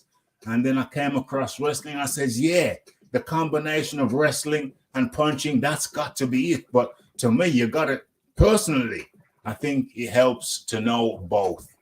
Not just punching, not just grappling, a combo deal. But I think we kind of slipped off the point, because what I wanted to address was this is the question I'm asking people, isn't it? I'm asking people, yes, preach, they have been disrespecting boxing. The conditioning in boxing is more so, you crazy. Conditioning? You're crazy, bro. You're crazy. Remember, I've done both. I've trained in both for a long time. So but Raf, at the highest level, yeah, are MMA guys given enough money to dedicate themselves? So in theory, I think wrestling's tremendously taxing. Yes. And anybody who's never done any wrestling, they won't have appreciation for the amount of physical strength and how draining it is. Why do you say theory? It's reality. No. So what I'm saying by in theory is, I'm not sure enough of them have got the money to just train. So a lot of boxers will not hit physical peak condition because they're working other jobs as well. Yeah. But there's more boxers who have enough money to be able to fully dedicate themselves. Okay. So that's why I say in theory, because in practice, I think there's a small number of MMA fighters who are actually wealthy enough to dedicate themselves completely to their craft. Well, yeah, I hear what you're saying. So that's why I say in theory, because in theory, there really shouldn't be any difference in conditioning. I don't really want to get bogged down in this boxing versus MMA talk. I think there's plenty of time for that right about now. The question I'm trying to ask is what I'm saying, and I open the table for people to disagree. But what I'm saying is, to me, right about now, Joshua versus Luke is more important than Undisputed? I think it's definitely a more desirable fight. Well, listen, you But said it what yourself. if- You said what it if, yourself. Ralph? Fury's fixing to run away. You said it yourself. I Fury's think he fixing is. to run I away. think he is. But And I don't think you're the only person who feels that way. So, with that in mind, people, I say to you, and I open the table for people to disagree. I say to you, Fury is fixing to run away. That's the general consensus. He's fixing to run away. It might not be the general consensus, but a lot of people feel that way. And with that in mind, I say to you, is it then not imperative that we get Joshua versus Luke? We get them in the ring before Fury runs away, because there's no way under God's green earth the Fury wants to step in anywhere in any kind of ring with Anthony Olawafemi Olansi Joshua. Well, let me give the counter argument. Go ahead. Good. Please do. So if Fury beats Usyk decisively and Usyk doesn't activate the rematch clause, impossible, but carry on. It's got to be. I'm not saying this will happen. That I've been using the word if. It does make Fury Joshua an even bigger fight. Yeah. Because at the moment, I don't think many people think that Fury stands a chance. I'm suspicious that Luke doesn't think he stands a chance. But if he goes in there and knocks out Usyk, it might actually make him brave enough to get in the ring with him. He ain't knocking out Usyk though. Maybe he can. I mean, maybe he'll just get a good body shot in there. I don't think he's gonna, because the mistake that Joshua made was headhunting. Because what you should do when you fight Usyk is hunt the body. Yeah. And Fury's going to do that, and he's got a massive reach. And Fury going for the body arguably opens up Fury's own head. But I'm not sure that Usyk's got enough power to get Fury out of there.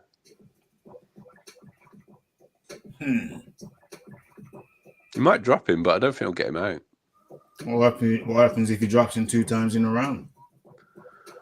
Well, he'll be ahead on points, so Fury has to take Usyk out. And then what if he takes him out? I don't see him taking Usyk out. I mean, I think Usyk's going to win. If I'm just giving my honest opinion, I've been picking Usyk for a while because I think Fury's legs have gone. But this is a counter argument to what you're saying. Yeah. And the contract's been signed, and it isn't going to change. We don't know that. We don't know that. Have you seen the contract? We're talking about His Excellency here. He's not. He's not tied to Dogma. Fury fanboy. Sorry? His Excellency is a Tyson Fury fanboy. His Excellency did look like a Tyson Fury fanboy. He's looked like it on many occasions. In that interview, he did look like a bit of a fanboy. He's looked like it today when he was sat next to him. I don't know. I haven't seen that. He sat next to him in the crowd today, Raf. Rafi been sleeping. He was sat next to him in the crowd. He was hugging and kissing up with him. He's like he is a Fury maybe Tyson's fanboy. offered up. Maybe like they offer. Well, yeah, I'm not maybe saying Tyson offered up something else. I can well believe it, Raf. They offer up. Maybe Luke offered His Excellency the utmost hospitality. I can hospitality well the highest order. That Luke has allowed him to ride his camel, Raf. Maybe Luke allowed His Excellency the courtesy of the highest order. I think Luke may well have allowed him to ride his camel and split his 2 humps. Get the hump out your back. Get the hump out your back. It wouldn't surprise me in the slightest. Oh man, yes. All that matters now is AJ versus Fury. I'm telling you, bro. I'm telling you, brother. The general public, that's the fight that's got the imagination. Yeah. Forget Undisputed. Well, Usyk is not entertaining when he wins, is he? I mean, he's just not. Generally not. He's a The points only fighter. people that like him are boxing snobs. Yeah. Because he's not an exciting fighter. He ain't exciting. The last couple of years, contenders have been dropping. It's time for the belts to be unified. Hey, I don't think it. I don't do. Okay, it's time for a poll. It's time for a poll. We got lots of people in here. Okay, people. Yeah, some of you will be the first. This is. Oh my God! What did I just do? What did I just do? Tell me what the hell the police can do. So let's. What is this? Hey, people, you need to smash that like button. It would be nice, you know. It would be nice. We're gonna start. We're gonna do a poll. What do you want to see next? Okay, John, you want to talk to the people while I write this thing up? Well, I mean, I'm in agreement with you, Ralph. Mm-hmm. If you ask me which fight I would rather pay money to watch, I would much rather watch Anthony Joshua annihilate Luke Fury than watch a potential tickle fest between two fiddlers. I mean, Yeah. It's got 12 point snooze for 24 rounds all over it. I mean, yes, 24 rounds all over it. My God. Good God, man. Good God. What do you want to see next? What do you most? But at the same time, how long is it since Lennox Lewis was actually 35 years. undisputed? Most want to see next. It's a very long time. It's a long time.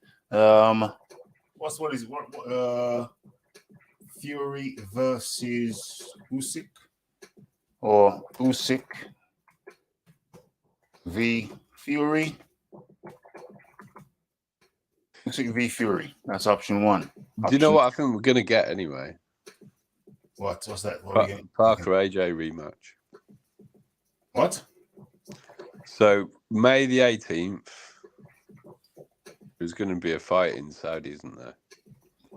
Yeah. And Luke is going to fight Alexander. And I think chief support on that card will be the rematch between Parker and AJ. Oh yeah, highly likely. Well, it's and I'm all right with that. It's a legit fight now. It's a legit fight. I'm all right with it, and I think AJ knocks him out this time as well. Yeah. Me too. I like that. I like that fight. Cool. Let it happen. Joshua. And then, so really, in an ideal world, on the same card, Fury absolutely devastates Usyk and knocks him out. Ain't happening. I don't think it is. I'm talking about in an ideal world. Yeah, this world is far from ideal. No, it's not ideal, Raf. I'm very aware of that. As you know, it ain't happening. That's what I'm saying. I'm not saying you're naive. I'm just saying it ain't happening. Well, I've just seen I know that. I've just seen the impossible, and so have you. Yes. Did you ever think that AJ was going to knock him down 3 times and fold him? No, I didn't think I was going to fold him like that. That is AJ's most devastating knockout against the only person he's ever been in against who's bigger and stronger than him. Fury, what do you want to see next, folks? The poll is up. What do you most want to see next? Usyk versus Fury versus Joshua. The Rafi is saying undisputed don't matter right now. It don't matter right now. What matters most right now is Joshua versus Fury. And I put Joshua's name first because we've been seeing the common opponents. We've been seeing what's happening with the common opponents. And what we know is that Joshua is annihilating. Well, he's knocked out every common opponent they have. The common opponent with him and Luke. Joshua is annihilating people who took Luke the whole way. Joshua has annihilated 2 people who should have beat Luke on the official scorecards. How about that? How about them apples? Come at me. Hit me. Well, out of all their common opponents, AJ's knocked all of them out, and Fury shares a common knockout, and I think he did it in quicker time, and that's Dillian. But Dillian had been knocked out badly, not just by AJ prior to that, but also by Povetkin. Yeah. Leon Figures has an interesting point. Parker has to rematch Joyce. I just don't think they'll be putting that on the card. Yeah. Because Joyce hasn't earned that fight, whereas Parker has earned a big fight. And at the moment, who's clamoring to see Joe Joyce? He needs a win. Yeah. Joe Joyce needs to rematch Daniel Dubois. I think that's his route back into a fight. Interesting argument. Peace be unto the Leon Figures. Leon, I don't know if you came earlier, but the Rafi was asleep. Rafi didn't choose. I'd be interested to know what Leon's got to say, because he's quite, not in a bad way. Yeah. He's the type of Tyson Fury fan that I've got time for. Yeah.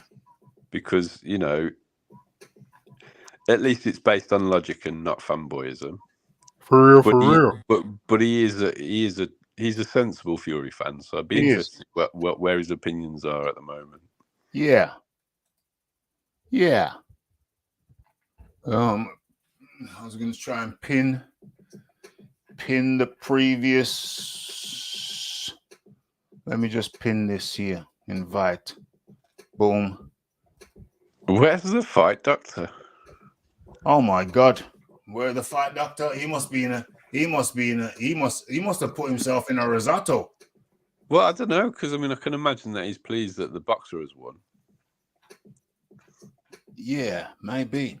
But the fight because doctor even moves. Dwyer has been talking about how AJ was going to win. Dwyer pretty much 100% unanimously picks AJ to lose, and even Dwyer picked AJ to win this fight. Leon Figures, yeah, did he? Okay. Well, the Leon Figures makes an interesting point. Zhang has a rematch clause with Parker. I don't know how His Excellency is going to feel about that. Is there really any point? I mean, you know, it goes the way that we kind of felt it would go.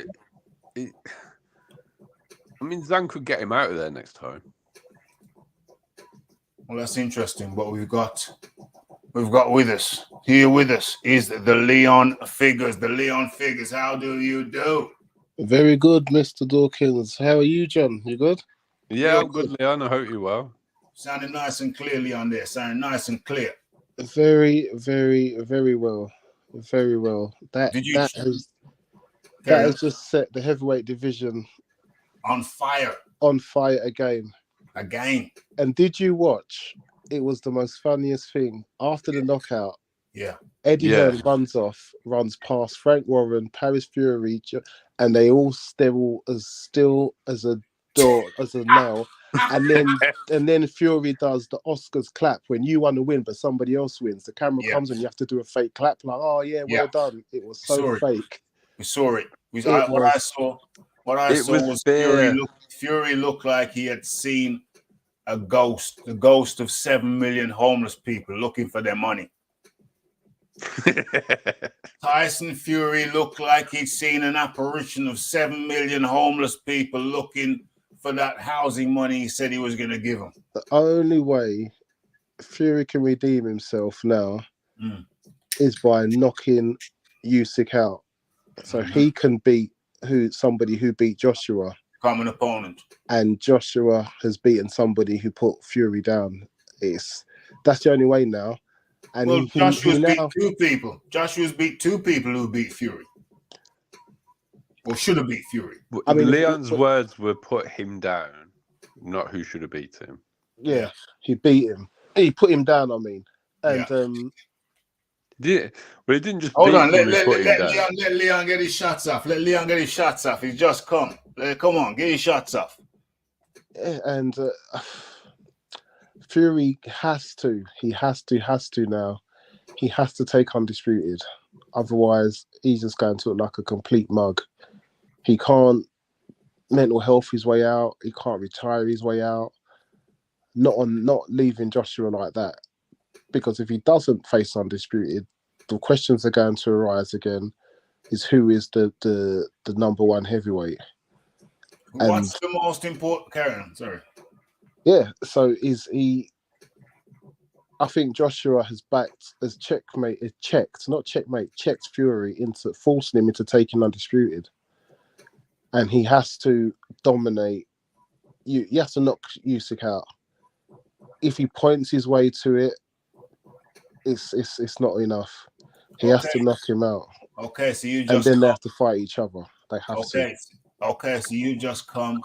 So I have to ask the question, Mr. Ace 1982, how do you do? The God of War. Yes. Good to have you up in here. How do you do? Hit that like button, hit that subscribe button, and don't forget there's a share button there for a reason. Press the share button and it will give you options. And it will allow you to spread the show far and wide. And if you are not subscribed, but you enjoy the content, please find the subscribe button and hit it hard. But don't break your device. So, John Daly, you want to say something? Well, what I'm interested in is if it was to be the next fight, as Rafi's proposing, who would you back to win that, Leon? Well, hold on a second. Before we do that, I have to ask Leon the question. Leon, what have you done the poll? Have you seen the poll? I have seen the poll and I have voted. Yes, and your vote was. If you don't, some people don't have to say what they voted. Oh, no, I'm happy to say what I voted. Okay. Joshua Fury. Boom. In that order. Boom. Joshua's looking... Yeah, in that order. With recency bias, Joshua's looking far more devastating because we're looking at it. Fury's last fight was in Ngannou. Joshua's last fight was in Ngannou. Night and day. Absolute night and day. Night and day. And then you had the cut and the pullout and the postponement. Yeah. You know, if Fury said sod undisputed, excuse my language, if Fury said been undisputed, I've won all them belts already. I don't like them governing bodies. They stripped me last time. I'm going to take my WC belt and I'm going to face Joshua. I would not have any complaints at all. As much as we haven't had undisputed for so long, I'm starting to be resigned to thinking that we might never get it as long as Fury and Wilder's in the equation. As long as one of them two has any belt, we won't get it. So I'll be more than happy with a Fury Joshua fight. So let's be clear, if His Excellency Al Turkey makes a post, well, he won't do it straight away, but comes out in the next few days and says there has been a change of plan. You know, we want to see the best fight the best. And that remains. But I cannot in all good conscience ignore what Anthony Joshua do on January the 11th or 12th. I cannot ignore that. So with that in mind, I extend my apologies to Alexander Usyk, but the world has asked for it and we have to make it happen. So therefore, I announce to you a minor postponement of Undisputed in order to announce Anthony Joshua against Tyson Fury on such a date. The same date, March 18th. Same date. Joshua didn't do much work in that, did he? I think he's going to fight on that card anyway. The same date. Hergovich, Usyk, and Fury Joshua. They'll do it Fury Joshua, but I'm saying Joshua Fury. Case closed. And Leon, closed. Who would you be picking on that fight?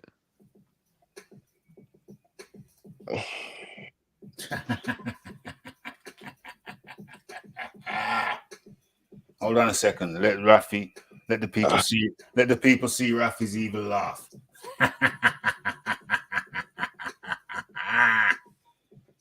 Bearing in mind, I am picking Fury to beat Usyk.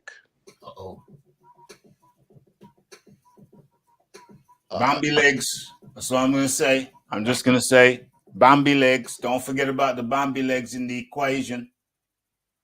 You see what happened? Did you see how? Do you know what? Yeah. Do you know what? No. After watching the Ngannou fight, yeah, I didn't know how. The last time I saw Joshua with somebody as big or bigger was the Klitschko fight, and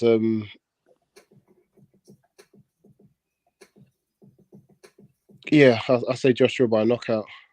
OMG. OMG. I respect that, Leon. Yeah, I say Joshua. I mean, personally, I have thought that Tyson Fury's legs have been shot since the third Wilder fight. You said so many times, yes. Because whilst it was the most entertaining of the trilogy, Fury actually performed worse than he did in the previous fight. Mm-hmm.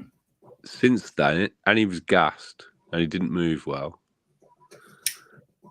I think he's been coming in the 270s because his legs are shot and he can't do the work to get the weight off. Mm-hmm. I think that's why he's been fighting easy touches. And whilst Dillian is a credible win, Fury didn't have to move much in that fight, did he? To find Dillian. He didn't really do a lot apart from throw an uppercut. And it was perfect. I can't fault his performance. But it only masked the problem that I've been talking about in his legs. And fighting Derek and then doing this, I think the reason he's doing it is because he's physically done. I've seen the training footage. I've seen how he used to train when he was a younger man, and I've seen the deterioration in his training now. And I've seen dysfunction in his left leg, serious dysfunction. And I don't. I'm actually concerned. Which leg? Left. Which leg? Left. So you're saying he's got a dysfunctional left leg? Yeah. Okay. I've sent you that. Yeah. I just wanted to be clear which leg we were talking about. I'll recheck it, but I'm pretty confident it is the left leg. Okay. Like serious dysfunction. All right. So Paris has no need to be concerned.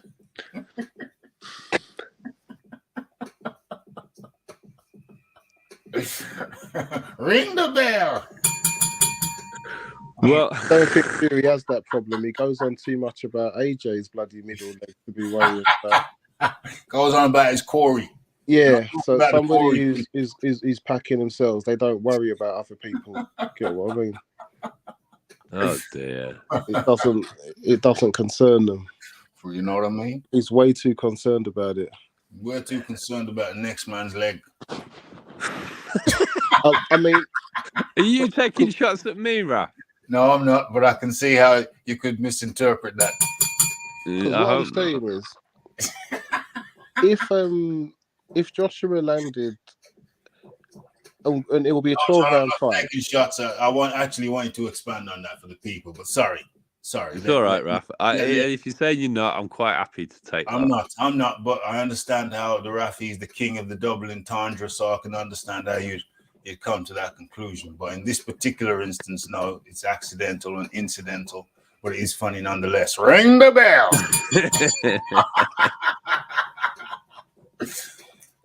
One of the ladies who has expressed an interest in the Rafi in the workplace. She had another girl come over to me today, and she said, "Rafi, me and a girl have got a bet. How old are you?"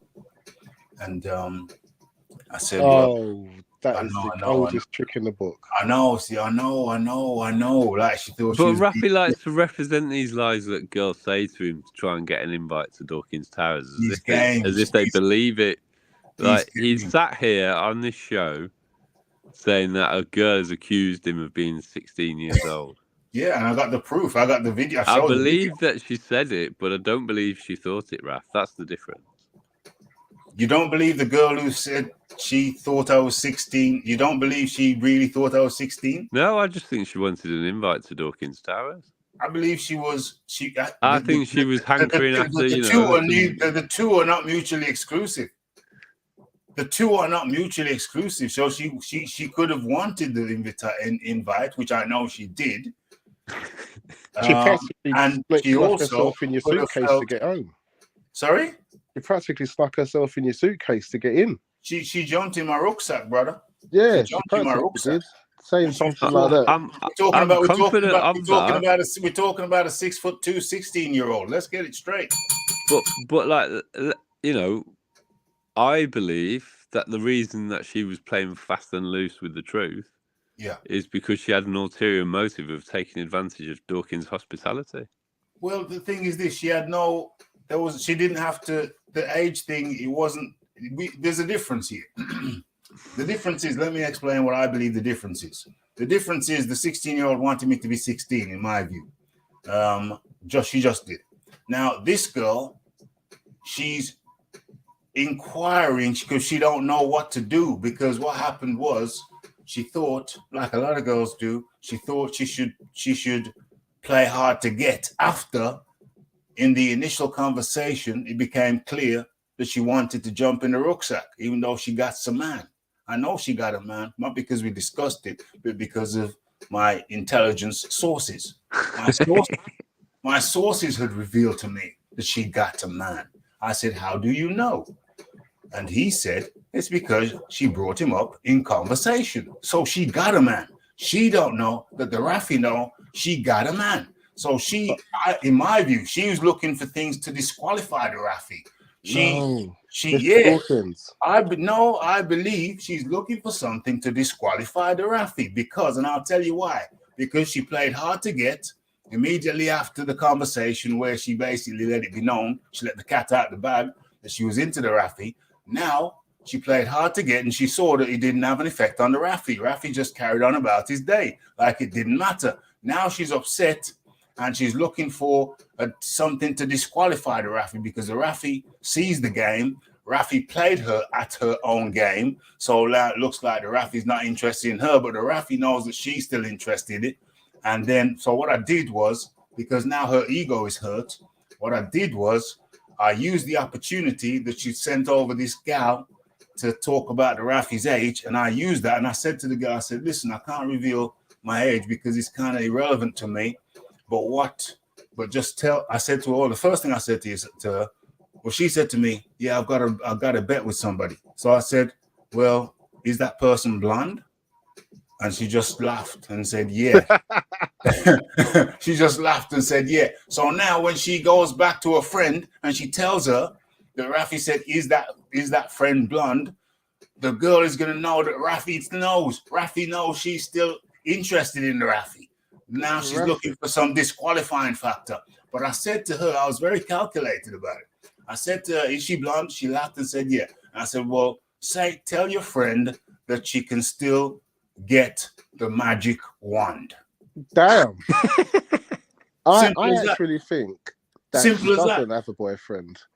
I think she said that to the other guy. No. She said that to the other guy prior to us. Yes. Engaging. Yeah, but that could be a deflecting tactic. Yeah, the guy started talking to her. Let me not let it, I think I know where this is going. Let me just tell him I've got a boyfriend just to shut that down.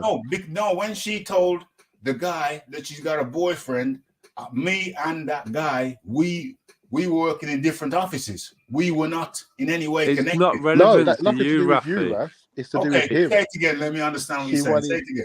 Yeah, the guy that she was talking to initially. Yeah. She might have thought he might have been trying to lead up to I disagree. I disagree. The guy, she would have thought that guy in no way, shape, or form could ever even think about me. And the guy's a married guy, and he doesn't hide it. He's not a looker. He's not a looker, and I don't think, I'm pretty sure he's quite a pious guy. He's married. He's a young guy, married young. but he's happy. They're just married not too long ago. He's very happy. So I don't that doesn't mean that a You would have woman's won a bit on the side. Yeah. I don't believe he was hitting on the gal. That's what I'm trying to tell y'all. No, but women think that everyone's doesn't hitting on matter. them sometimes. Yeah. Some women think all men are hitting on them, and She so they'll wheel out these barriers early doors to ensure that you're not going to hit on them. Just putting it out there. She did not say to this guy, I've got a boyfriend. She was having a conversation, and I don't even know if it was to him. And within that conversation, it was revealed that she has a man. Just like I was having a conversation in the kitchen, or there was a round robin conversation going on where a particular girl who didn't look old enough to be married turned out she was married. She wasn't trying to stop anybody or anything. It just turned out she was married. I don't think anyone was hitting on her. The girl. It was just a hypothesis. It was just a theory. Yes, that's cool. That's cool. And now we move. And now I'm giving you more intel for you to have a better informed decision. Arguably, possibly. The guy was not hitting on her. I don't believe it was a calculated move on her part. The girl has. I think we can take it that she's an attractive girl. She has a boyfriend. She said she does, and I believe she does.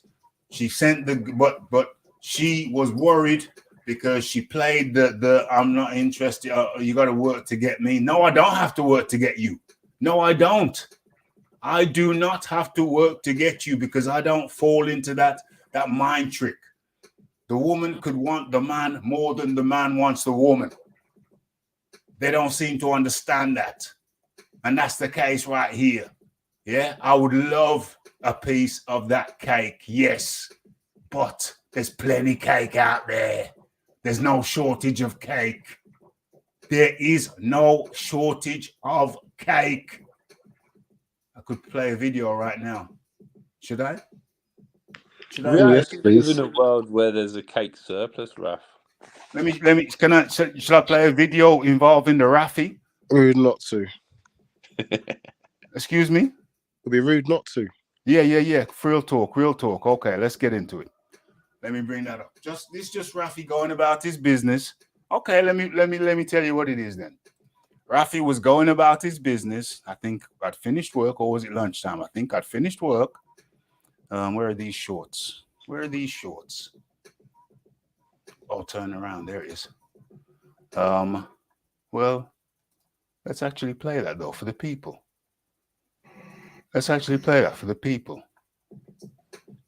Rafi was just going about his business, and he bumped and he saw a shape. I don't know if it's fully captured in the video, and he just thought, yo, I was recording anyway. I think I was recording a video message for somebody, and then Rafi saw a shape, and he said, "Keep on recording." And then she went into the same shop that the Rafi was going into, and then at the very last minute, the Rafi realized he knew the gal. Oh, am I showing this? I'm not even sure. Oh, I am. Rafi realized he knew the gal. And so this is what happened. Shall we cut the music? Remember, Rafi's recording. But this is just a normal day for the Rafi. I don't know if you can hear this. Let me move the mic. And this is just a normal day for Rafi, going about his business. Hopefully, everything is clear. Oh no! Is this the? Is this the? Oh, is this the? Oh, okay. I've blurred the face to avoid any embarrassment. But I think I need to bring this back to the TOP though. I think I need to bring that back from the TOP. How are you? You all right? Turn around. There you go.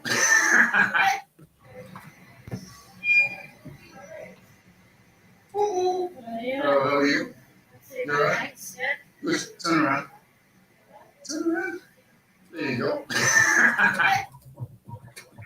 And that's just a normal day. Unless you're a cheeky chappy. That's just a normal day. Now, that lady, you can get to the cheeky chappy in a second. Yes, I am. Now, that lady is a lady who wants to be in the Rafi's rucksack, but Rafi ain't desperate. He ain't desperate. Why? What would make a woman think that I'm going to lose my mind for a little piece of cake when there's cake out there in abundance? The cake surplus, Raf. There's a cake surplus. There's a surplus of cake everywhere. There's a surplus of cake.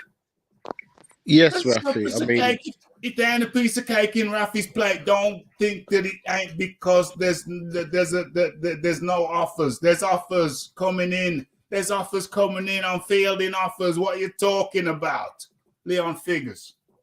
Yes, there is plenty of cake, but I have been on a no sugar. I've been avoiding sugar. And after 18 days, I decided I craved some sugar. So I made myself a batch of homemade cookies because I'm avoiding processed food. A couple hours ago, that probably what sent me to sleep. That happened to me a few hours ago. I had 2 Snickers back to back. I don't really eat chocolate like that. I made a batch of cookies, but because I haven't had sugar for so long, I could only eat 2. Yeah. And then I felt guilty. So then I done like a 15-minute kind of like workout, done some jumping jacks and stuff, but to get the blood sugars down. Yeah. Well, my point is, yes, there's plenty of cake, but every now and again, you just crave some. So it's nice to know you can whip some up and put it in the oven, and it's ready. Right there. It's right there. It's ready. It's right there. It's ready. And when you know it's there, you're less likely to, as you said, act out of your mind or be desperate. Yeah. Because there are a lot of men out there, I don't know if men's the word loosely. Yeah. But they're in terrible situations for fear of not being able to be by themselves. Mm-hmm. And they think that they got to stick with people that are unworthy. Yeah. Just because they think it's better. They're nothing. And it's like you get to enjoy your own company. And then funnily enough, when you enjoy your own company, women enjoy your company. Ring the bell. True words. True words being spoken. John D. Lee. I don't really know what I can add to that. I mean, essentially, it's like any of these things.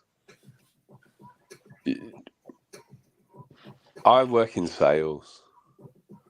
And so the power of no is one of the most powerful things you can do when you're selling something. Say no. Yeah. Another one is fear of loss. You know, taking something away from somebody that maybe they wanted, maybe they didn't, but now they can't have it. They really want it. It's called, you know, it's a recognized technique called fear of loss. Yeah. And so, I mean, you know, what I'm saying is that the lady, listen, I had a fear of loss. When she kind of like walked past me the next time, I thought, damn, son, that hurt. That was a little twist in the heart. Come on, from where we left off. Yeah, but you see, Raph, there's always another day. Well, here's the thing. I had the fear of loss.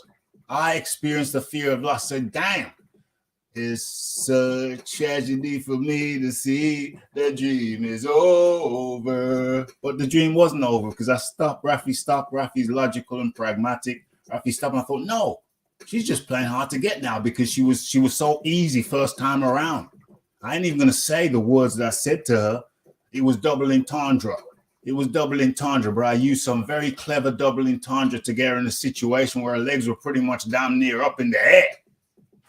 I was holding the ankles. Damn. Yeah.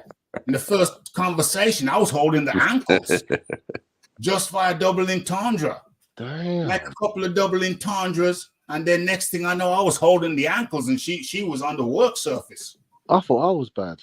No, brother. Trust me. This is the few moves on the chessboard, and she had her back on the kitchen top, and the referee was holding her ankles, metaphorically speaking. And now I thought, and I knew what was going to happen. I predicted what was going to happen. I said, you know what? Because of that conversation, she's going to walk away and think, I cannot believe we got to that place in the first conversation we had. And then I strongly suspected that she would want to counteract that now and say, no, I'm not easy to get like it appeared in the first conversation. I'm hard to get. That's just buying signals though, Raf. Sorry? They're just buying signals. Of course. So I knew she was going to come with the opposite energy now, just to soften, just to dampen things down a little bit, just to dampen them down and then come again. But what she didn't anticipate was that Rafi would accept her new apparent position without any without any visible discomfort whatsoever. So now she flips it on herself. She gets insecure, thinking that the Rafi don't want to know more. And she's worried. This goes on for days from the beginning of the week. Because remember, our situation, our conversation happened at the end of the last week, which was Friday. Now we've got to this week, Friday. She played a game. She thought the Rafi would come running. Rafi showed no interest whatsoever. He was playing the game too, but she might not have known that Rafi was playing the game too. She had the fear of loss big time. So she tried to convince herself she don't want Rafi anyway. Let's find out. Maybe he's too, I don't know. Let's get the age thing going. Sends a friend over, find out the age. Oh, me and my friend have got a bet. Is your friend blonde? Yes, she says with a laugh. So she knows she's busted. She knows the friend's busted. So I said, well, tell your friend that she can still get the magic wand. Simple as that. Simple as that. So now what that does, it takes the anxiety away from the friend, because it says, one, he knows it was me, he knows, and two, he's just calmed my nerves by letting me know that what she thought she'd lost, she has not lost. So now Rafi don't have to do a damn thing. I don't have to lift one little finger. She knows what the dealio is. I don't have to do nothing again. I don't even have to look in her direction again. She just knows that what she wants is available, but she's got to come for it. However, I'm hoping, Rafi, that you stick to your rules. Which and on the first outing to Dawkins Towers, you say no. I don't know if I'm going to be able to stick to that rule. Ring the bell. You could end up in a dangerous situation. You think Rafi, after all these years, don't know how to navigate? Well, I don't know. I mean, I'm just trying to look out for my friend. I know that, but I'm asking you a question though. Do you think that Rafi, after all these years, don't know how to if you're a gentleman on that instance, then she'll make it her mission for the second visit to ensure. But then it's her fault, not yours. Well, listen. And that's the mastery of it all, because I'm not going to this is all happening in the workplace, Raf. I'm not going to pounce. Not an easy exit out of this situation. I'm not going to pounce. So if she does get through to Dawkins Towers, I'm not going to pounce. So if anything does happen, it will be at her behest. Okay. Rafi's always going to be a gentleman. Always going to be a gentleman. Well, it's essential, isn't it? Sorry? It's essential. Yeah. Because as soon as they think you're thirsty, no, man. Denying access. Everything of course, 100%. Everything I've done has been geared towards letting her know that Rafi is no desperado. Far from it. Most women want to know that you're able to go and quench your thirst elsewhere. 100%. That's what they want to know. 100%. 100%. It's like a red rag to a bull's face. It is. There's no question about it. Leon Figures, talk to me. Leon Figures is saying, "How did we get here? What we got here?" Leon Figures is having some more cake. No, I'm just. What's the word? Lost for words? Yeah. As cheeky as I've been. Yeah. In work. Yeah. I've never got that kind of from conversation one. Oh gosh. I am one dirty, cheeky with double entendres. I can turn any conversation sexual. Yeah. See, I proactively avoid all of this. Dang. Oh no, but it's all like you know, you use double entendres, don't you? So you can if they're disagreeable, how it's done. They look a bit. They give a look of discomfort. Then you just avoid it and just. No, you say it was the other option. They misunderstood. Yeah. It was the other option. Avoid it. Why are you thinking like that? You dirty-minded girl. You dirty-minded girl. Why are you thinking like that? I avoid it in the workplace. If anything's going to happen in the workplace, I take very much. I am the prey. They're the huntress. Yeah. And I take the long game because, as we said, there's a surplus of cake. Like there's all the shop girls. There's the shop girls. There's the girls in the gym. There's girls on the like everywhere. They're everywhere. There's no. Why would I create an awkward situation where I've got to go every day for definite and concentrate on my work? Yeah, exactly. But you have to understand why Raf is different because of the environments that he's worked in, because of the environments where he cut his teeth. It was always charged. It was always charged. You know what I'm saying? It happens. It happens in where I work. I prefer what I'm saying is it was less of an official situation. And so, you know, that's how I cut my teeth. That's how I developed it. And that's how I got into situations where I was in one workplace with multiple situations. And I managed them. So there's nothing wrong with that, Raf. I mean, it's just for me. Yeah, no, I hear that. And what I'm saying is that your way is the sensible way. And if anybody's listening to this and they wonder which way to go John's way. That's the sensible way. That's the way you should go. Ultimately, it's playing the same game but on a longer trajectory. Well, I don't think you appreciate how long my long game is. I'm not saying you can't do a long game, Raf. No, hold on. I don't think you understand or appreciate how long my long game is. There's a girl just less than a mile away from me in my local Morrison's. We've been on this about the Morrison's girl. We've been on this thing for 17 years.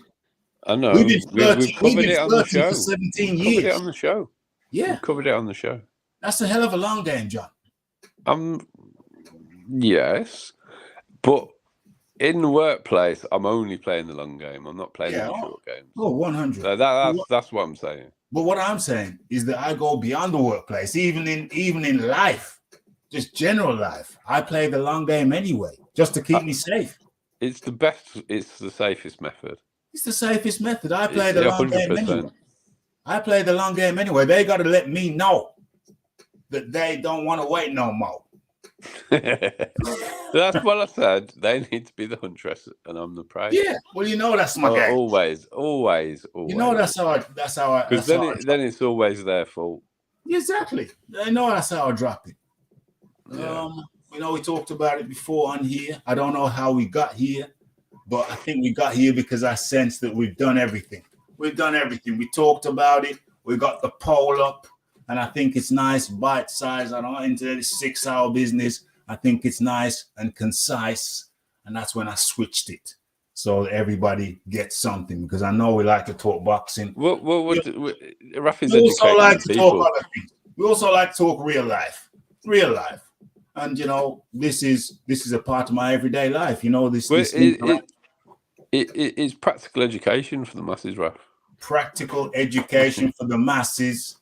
There's things in there for little gems in there for people to take and to consume. And it's a part of my day-to-day life, my daily life. Everywhere I go, I like to have situations where I'm playing, where I'm using wordplay, where It's everywhere I go. It's everywhere I go. It's I tend to just use the smile, Raf. Yeah, I use an array of techniques. Interest, disinterest. But I like the verbal interaction. I like the wordplay. And then when you meet a girl who's intelligent enough to keep up with the wordplay and actually give you a few little things that give you a few little liver shots, and you go, oh my God, this girl got it. I got to keep my elbows tucked. This girl good, you know? Yeah, I'm a counter puncher on this. Yeah. I'm always a counter puncher. If the double entendres come in, I'm going to let them think that they can have me over, and then when they're in a false sense of security, I stick the counter punch on them, Raf. Yeah. But I go out attacking sometimes. I go out attacking little light jabs, and then I'll catch them with a little liver shot, and I say, damn, girl, you're good. We need to do this more often. You know what I'm saying? We need to do this more often, and sometimes you get the vibe from them. Yeah, we need to keep on. We need to keep on with this. It's fun. Yeah, I like it. And I create those situations everywhere I go, and it creates a rich environment of fun. And then when something comes along like this, when the girl is in her feelings now, Raf is a bit smitten. Listen, I enjoy. Yeah, you're smitten, Raf. I mean, that's okay. No. I'm actually not. There's another girl that I'm more smitten with at work. There's two of them. There's another girl I'm more smitten with. I'm smitten with the other one. She's got a man too, so I'm not smitten with either of them. It's just fun. You know what I'm saying? It's just fun. When I say smitten, I think your marrying days are over, Raf. Well, I don't know.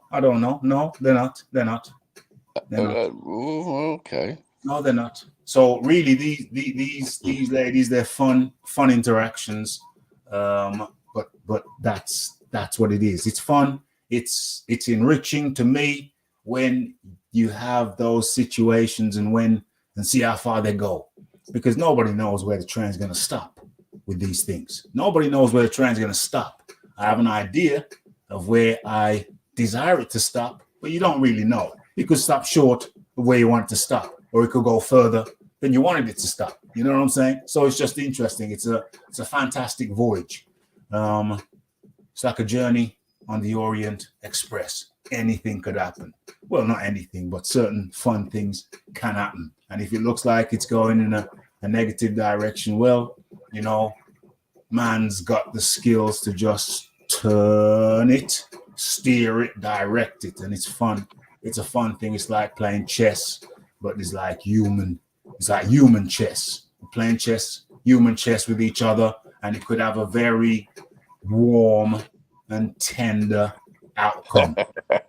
You know, it could end up very, very warm and tender. Could end up being very warm and tender.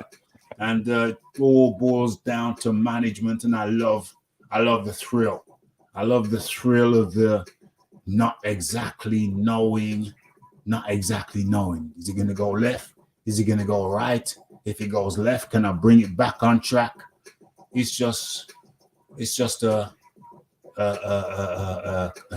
piece of the brain that's always, you know, dedicated to that. That's allocated to that area.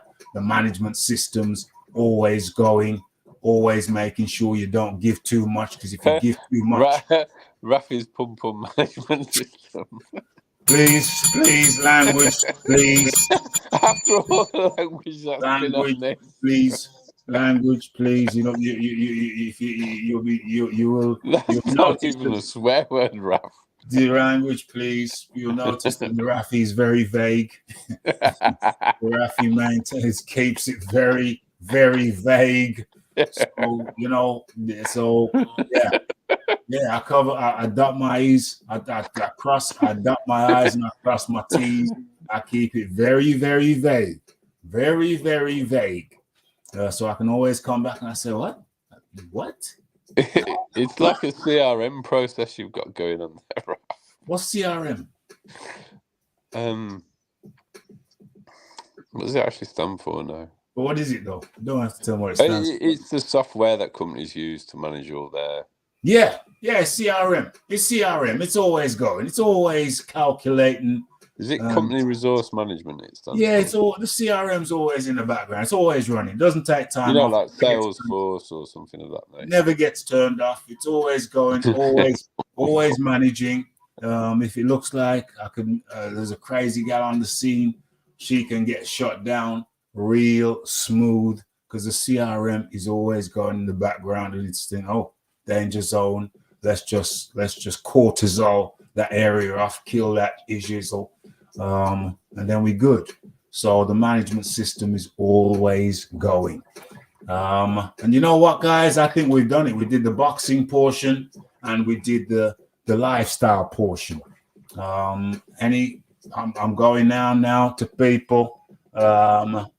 Might be the last time he gets in the boxing ring, but that money he made in 5 minutes, I'll go good night. I'd go good night for the first, for one time, two. Just watch the post-fight interview. Francis says it all. He knows he was totally sunned and outclassed. Well, that's cool. That's cool. He was outclassed. And I'll admit, I didn't expect Joshua to tuck him up like that. I really didn't. I didn't expect Joshua to tuck him up like that. But we've given you the sporting element and the lifestyle element. And I'm going to go around the table and let people say what they want to say as we bring this thing to a close nice and neatly. This is the kind of show I could actually listen back to. Because now when I do a show, I say, could I listen back to this shizzle? And I think I could. We had the boxing portion and the lifestyle portion, and that's how I like it. And we're going to start with saying a good warm thank you to the Leon Figures for jumping on. And Leon Figures, whatever you want to say, your final words, my friend. Of course, we go live on Tuesday night. Where are we? Friday. Might do something before that, but for sure, Tuesday night we go live, but we ride again. But before then, Leon Figures, thanks for jumping on. Your final words, sir. My God, is Leon Figures snoring? I think he might snoring. No, he's here. Okay. Leon? Oh, you eating the cake? Leon, what are you doing? Wipe your mouth, man. Wipe your mouth. Wipe your mouth, man.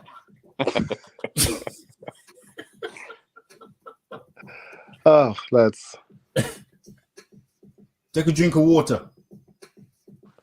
Oh, no, I'm okay. Wash it down.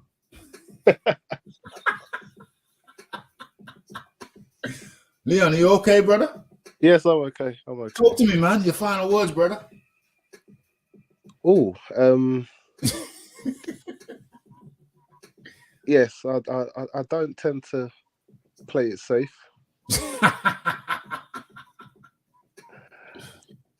But I am hopeful that we can get Fury Joshua, if not next, the fight after. Yeah, 100%. Oh shit, we got a poll up.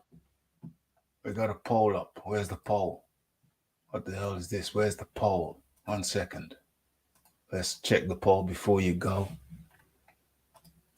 Let's have a look at the poll. These found feels like yeah, thanks for the where is the poll? There it is. Oh my gosh. This is some big shizzle going down here. Big news breaking on the Raphael Dawkins Combat Radio, because the people have spoken. The people have spoken, and I'm going to put it up in the chat right now. Looky there.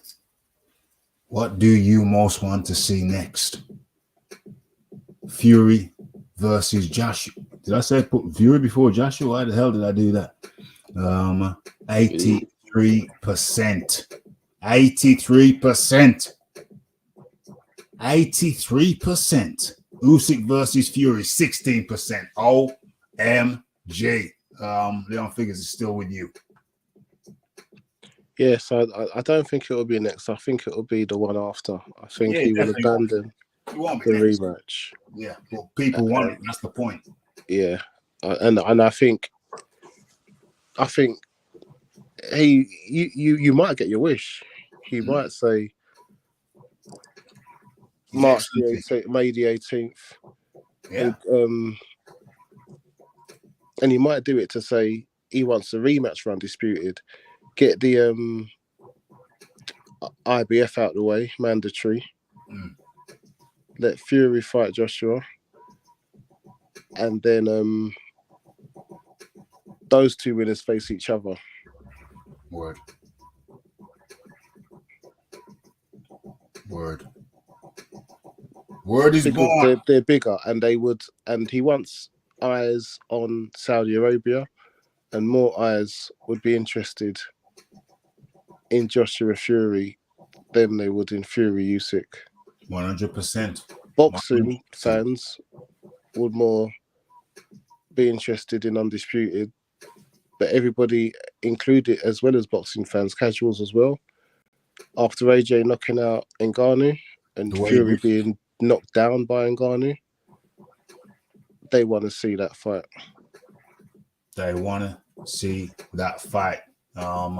Leon Figures, it's late for us all. We're gonna wrap it up. Struggling.